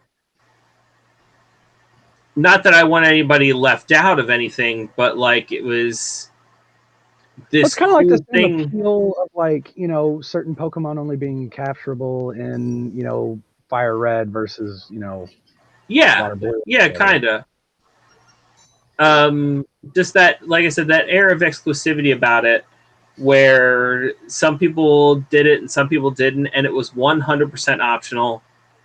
Like, you could beat the entire game and not touch it, and that's usually not the case when it comes to dungeons in Zelda. Like, of all the things that you can do and are optional and exploration and stuff like that, you had to beat the dungeons. Like, that was like the core gameplay, but not with the color dungeon. The color dungeon was just like, you can do this, and if you do it, you get this cool tunic that you get to choose this tunic or that tunic. It makes you more powerful or gives you more defense.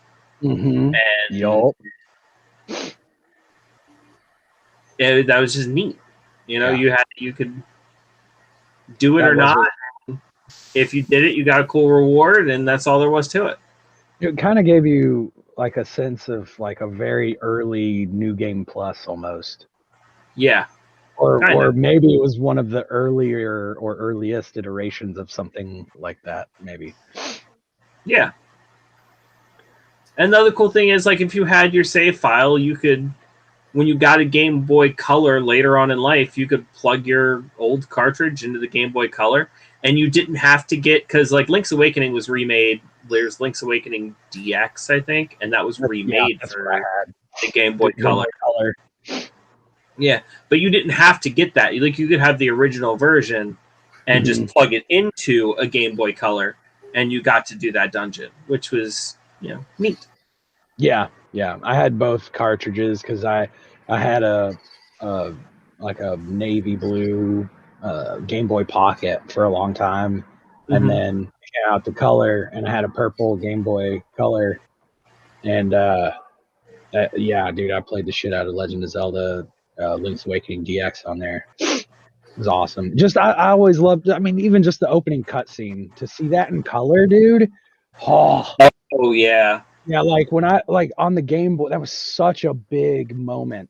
I remember for me, you know, playing Link's Awakening DX on my Game Boy Color for the first time and seeing that opening was just and they did it beautifully in the Switch port too.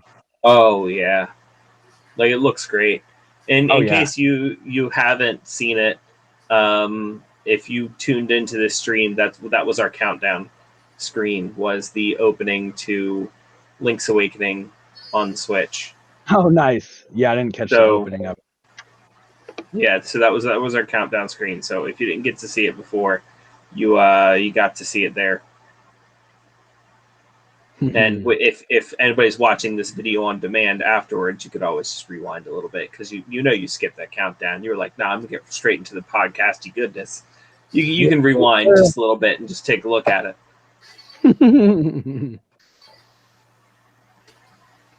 Yeah.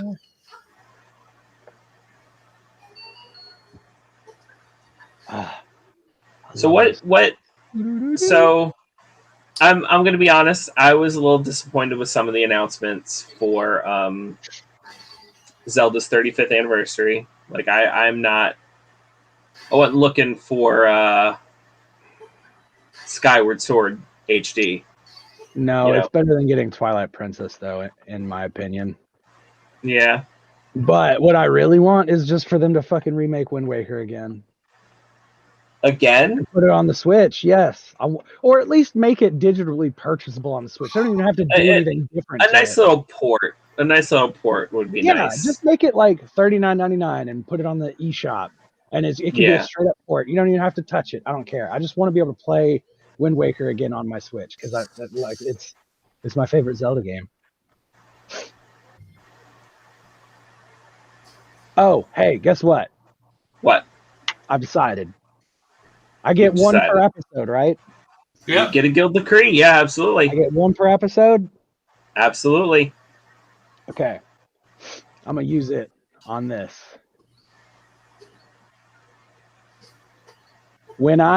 Okay, no one questions me when I say it's my favorite Zelda game, and like whenever I'm talking about insert X Zelda game here.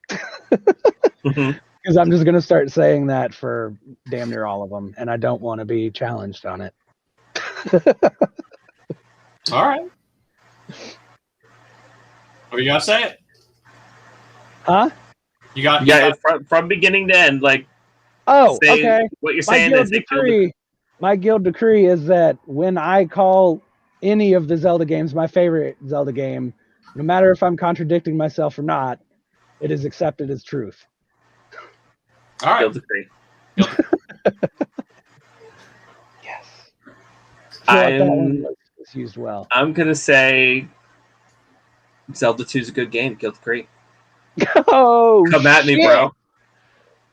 We gonna fight? It's a good game. Fight. We can. It's guild decree. Fight.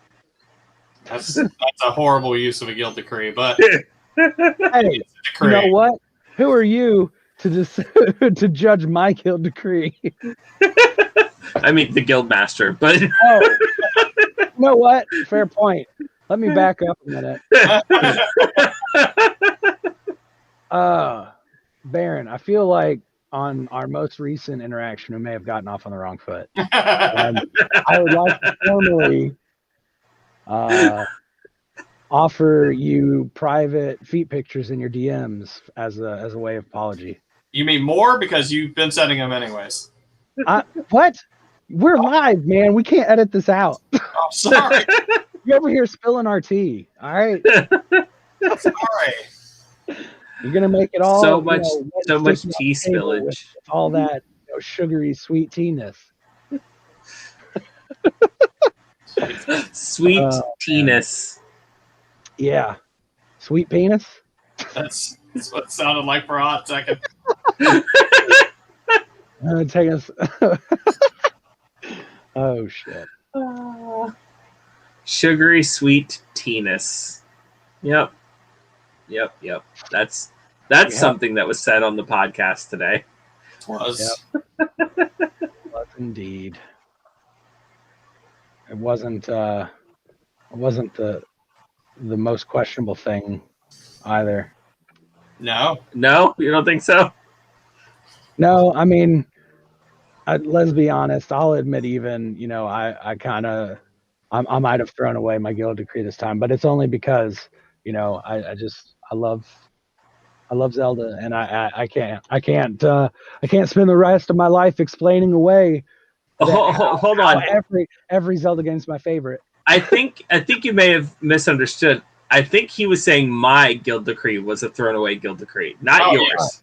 Yes, correct. Oh, ha ha. I see. Yeah.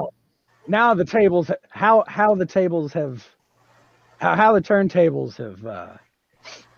Turned? Topple? Yeah. It was a Michael Scott. I butchered it. It was a Michael Scott thing. How the turntables. I think that's how he stops. I think that's just it wrong. Because he realizes what he's about to say, and he's like, "That doesn't make any sense." Yeah, how the turntables have. He just like lets it hang there. But yeah, so all right, flip that script. I'm on Baron's side. Oh wow! My guild decree was a waste. No, I'm just kidding. It was a valid guild decree. You just think I'm wrong and stating that Skyward Sword is in a worldly like lesser way horror than Zelda 2. And you know, I you know what? Guild decree: Skyward Sword is a better game than the second Zelda game. You gotta say it, or it doesn't count. I said, Guild decree: Skyward Sword is a better game than the second Zelda game. Oh, see. Oh, snap! Oh, my poor heart. Hey, I still like Zelda 2. Like I said, you know, it's not anywhere near. It's one that I won't say is my favorite Zelda game. It's like one of the few that isn't. But it's definitely not at the top of my Skyward Sword is my favorite game because of sword dowsing. Skyward Sword is my favorite game because of forced motion control. Skyward Sword is my favorite game because of bomb bowling. Skyward Sword is my favorite game because of that super slow flying beetle thing. Skyward Sword is my favorite game because 2 hook shots. Skyward Sword is because 2 hook shots. Oh fuck. I gotta give it to you. You know, that's pretty good. It's almost as good as those fucking monkeys in the bullshit forest temple that had in that game. Yeah, Skyward Sword is my favorite game because of bullshit monkeys. Oh wait, is it? Is it Skyward Sword? I don't remember. But anyway, no, it 100% is. Skyward Sword is my favorite game because of feet. Skyward Sword. Oh God! All right, I'm done. Skyward Sword is my favorite game because spoon pots. but no, that's the one legitimate one. That's the one where I'm like, oh, okay. Yeah. It's like, yeah, you're right. yeah, that was pretty good though. Oh shit. Sword is my favorite game because chasing a wagon on fire. Skyward Sword is my favorite because of the indiscriminate boss enemy that they didn't finish. Skyward Sword is my favorite game because of Grease. Is the least fuckable version of Impa. Are you counting Breath of the Wild? Yes. Okay. All right. I can't question that. I didn't say it had to be after the 100-year sleep because I mean, did you see her prior to that? I mean, her. Yeah, I've been playing Calamity, Age of Calamity. Yeah, so then you know exactly what I'm talking about. Yeah. Okay. Yeah. Ain't bad looking girlies. You know what I'm saying? Skyward Sword is my favorite game because cat retrieval service. Skyward Sword is my favorite game because of the stamina meter. Wind Waker is my favorite game because I get to play Postal Service. I'm just making it applicable to each one. I'm just saying something dumb about all of them. Fair. Wind Fair. Waker is my favorite game because King Boatman.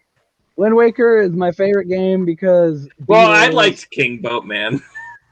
I like the Red Lion. I mean, I thought I do too, but he's kind of a bitch. Okay, fair. He's like, peasant, hop on my back and we shall go on a grand adventure. And you're like, who the fuck are you? He's like, I'm a boat king man. I'm the boat king man. We're gonna go places. Hop on my back. We're gonna go fishing. And what you think about that? And what you think about that? Yeah. You're gonna get, wiggity wavy on the ocean. Hey Timmy, what's your favorite episode of Casters Guild? I like the one where Guildmaster Rick talks about why Skyward Sword's his favorite game for a long time.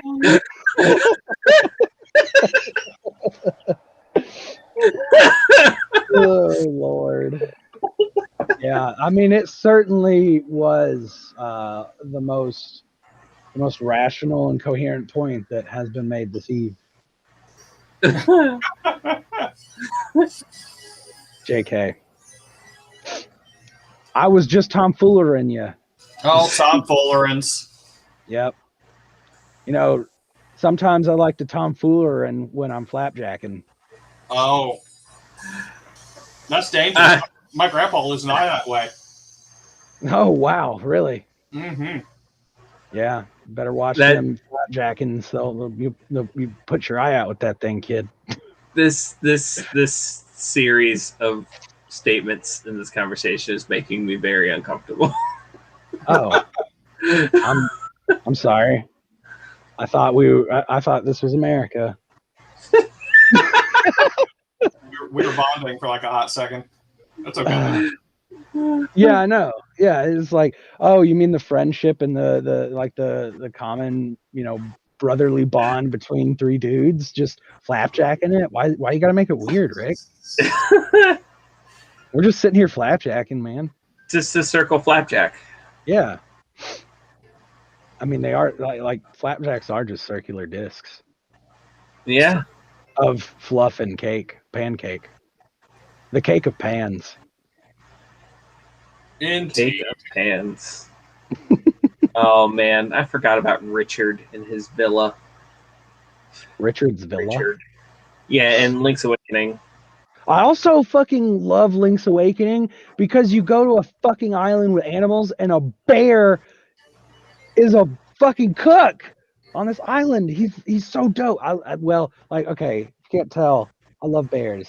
That's why a lot of the times like I use a nickname or tag name Grizz and stuff, and that's been one I've used for a while. But yeah, I love bears. And so when I went up to that little fucking bear and he was like, oh, we're friends and cooking shit, small side quest. I was like, this is the coolest fucking game ever. Like all of this. I'd like to sign up for the monthly subscription. I want regular updates.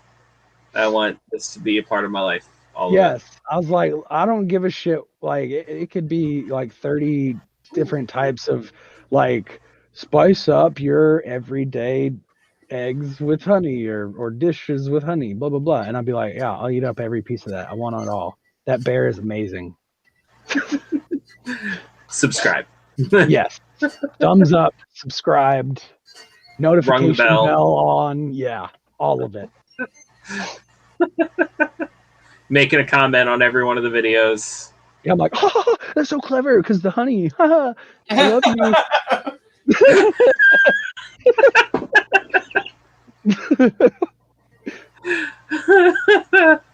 Wow. Okay. I'm just saying. All right. That bear was not in any way, shape, or form my only friend for a year playing this game on the Game Boy Advance when I was in 4th grade. I'm just kidding. Oh. I'm just kidding at all. Way to make me sad. I'm just kidding. But I do love the shit out of that bear. He is awesome. Pretty cool bear. If anybody wants to talk shit about that bear, fight me. I'm just kidding. That's an open invitation. castersguild@gmail.com if you'd like to talk shit about the bear. Man. And fight Grizz. Don't invite that. Now you're gonna make me sad. I'm talking shit about bears. We don't deserve bears. Bears are too good for people. Man. So where were we on Zelda or whatever? All over the place. We're all over the place. And I'll be honest with you, this is the number one reason I'm not a regular Let's Player, because to try and to focus on this conversation and play a game at the same time has been it's difficult. It is very difficult. Well, that's why you have a chatterbox like me to eat up all your fucking airtime. Exactly. No, I mean, especially when it comes to we like invited you because you were a Zelda fan. We invited you because we knew you wouldn't shut up. Oh man, fuck. Ouch. My pride. My feels. I thought you loved me. In a good way. Oh, okay. Shut up in a good way. Yeah. Yeah. Yeah. You like it? Oh god. Oh shit. That's a blast from the past, dude. I remember we used to fuck around like that all the time, and like just little like one-liners or whatever. And I haven't heard that in a minute. It's strange to feel nostalgic for something that, happened not really that much more than like a year and a half, 2 years ago, but yeah, there we are. But yeah, just one more time for me, Richard. One more time. Yeah. Do you like it? Yes, I do like it. There it is. Man, that's why we need games like Zelda, especially these days. Like, we need just good distractions because the crisis is still going on. Yeah, ongoing. Here we are. And like, let me tell you, I listen to our podcast because I believe in our little podcast, and it's the hopefully, well, you say little, Richard, but I have faith one day it may not be. It'll be the once was little podcast that could. But if you listen to our first episode, I make reference to the crisis, and I'm like, if people will still understand what we're talking about because it's still going on by the time I put this podcast up. And now it's like season 2. Still going. The people still know what we're talking about. Yep. That's almost been. No, it's been right at or just over maybe a year since I was on last. Last season I did episode 4, not titled A New Hope, to be confusing, but the Star Wars episode nonetheless, which I absolutely loved.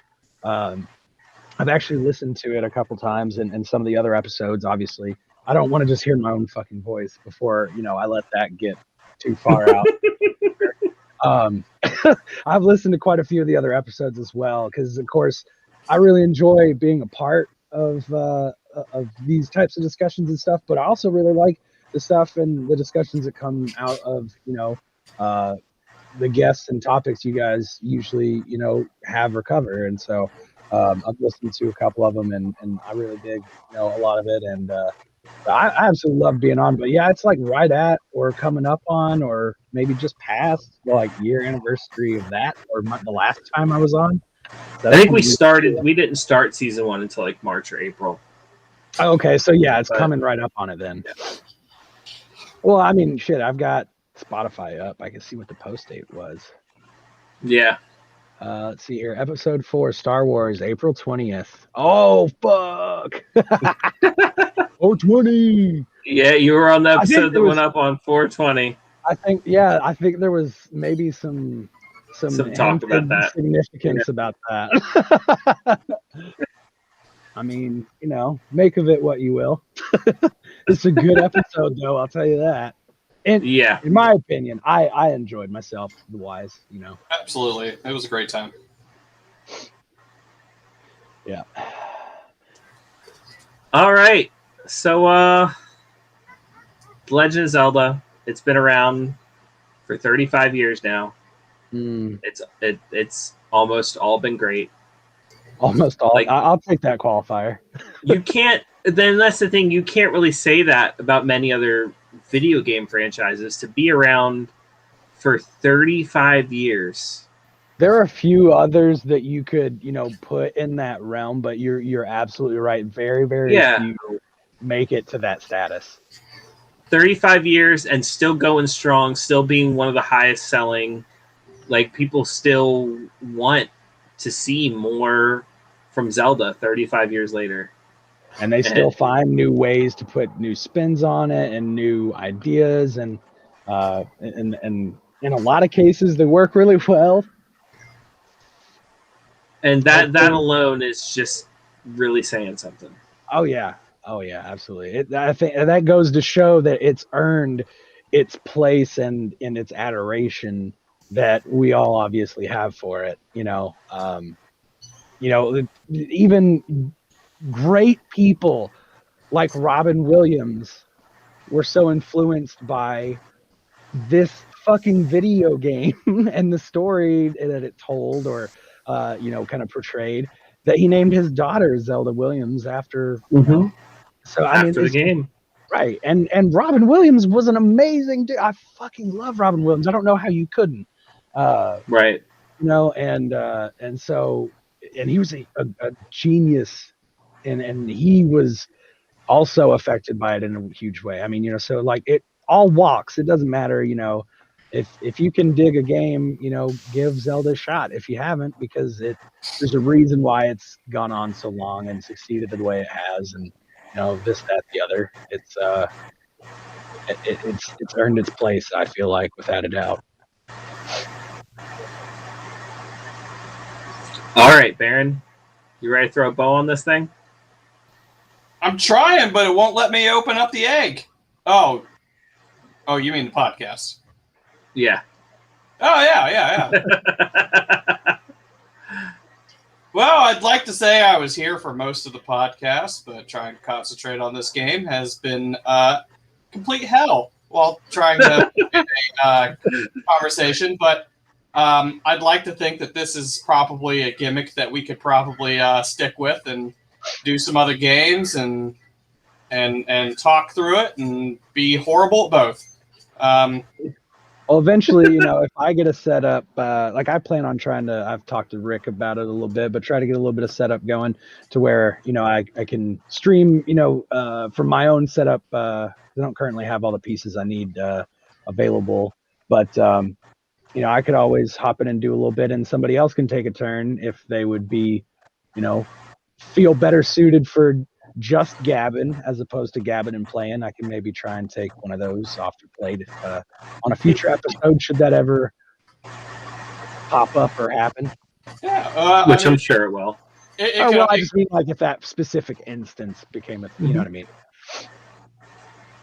Yeah, it could also just be a thing that Rick and I can just trade off on too, because there's going to be. Yeah, fair point. Yeah, there's going to be stuff that he's going to be really into, and there's going to be stuff that I'm really into, and we could just take turns being moderators. Hell yeah. Yeah, like I saw that I haven't had a chance to listen to this particular one yet, but I saw you did a pro wrestling episode. I was like, That's one of my favorite episodes. Like, and one of my reasons one of my favorite episodes is because I don't know a whole lot about pro wrestling, so I did get to be a 100% moderator on that one, but I learned a lot. And I had a lot of fun hearing them talk about it and get really into it. So yeah, I see that was the thing. Like I was like, I'm gonna have to listen to that because I bet it's interesting, because I'm of that same kind of like wrestling never really like connected with me personally growing up and stuff. I was never really into it myself, but I had friends that were and stuff. So I mean, much like I love Zelda, I know there's a lot of people who love, like wrestling, and so it's interesting to hear people's perspectives on those types of things. Just like I'm sure, if we were having a discussion about, a video game franchise, it was just as impactful that maybe I wasn't a huge biased fanboy of, I would find it interesting to listen to why people like XYZ game. So I feel you, man. I plan on checking it out. All right, so let's try to wrap this one up again, Baron. Oh shit, yeah, my bad. Man, you said, you brought me on to keep talking, and you're just gonna let me That's keep true. talking. Sure. I'm sitting here all night.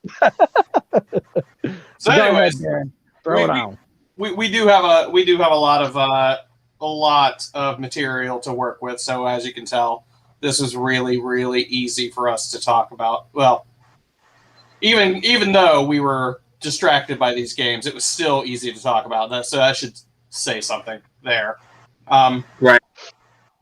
Yeah, it's a great franchise. Despite its not amazing games, it's still great, and it's left a lasting impression on society, I believe, as a whole.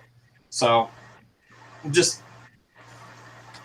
what more of a bow does it need, really?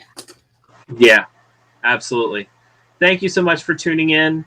Brandon, if anybody liked what you had to say, is there anywhere else they can find you on the internet?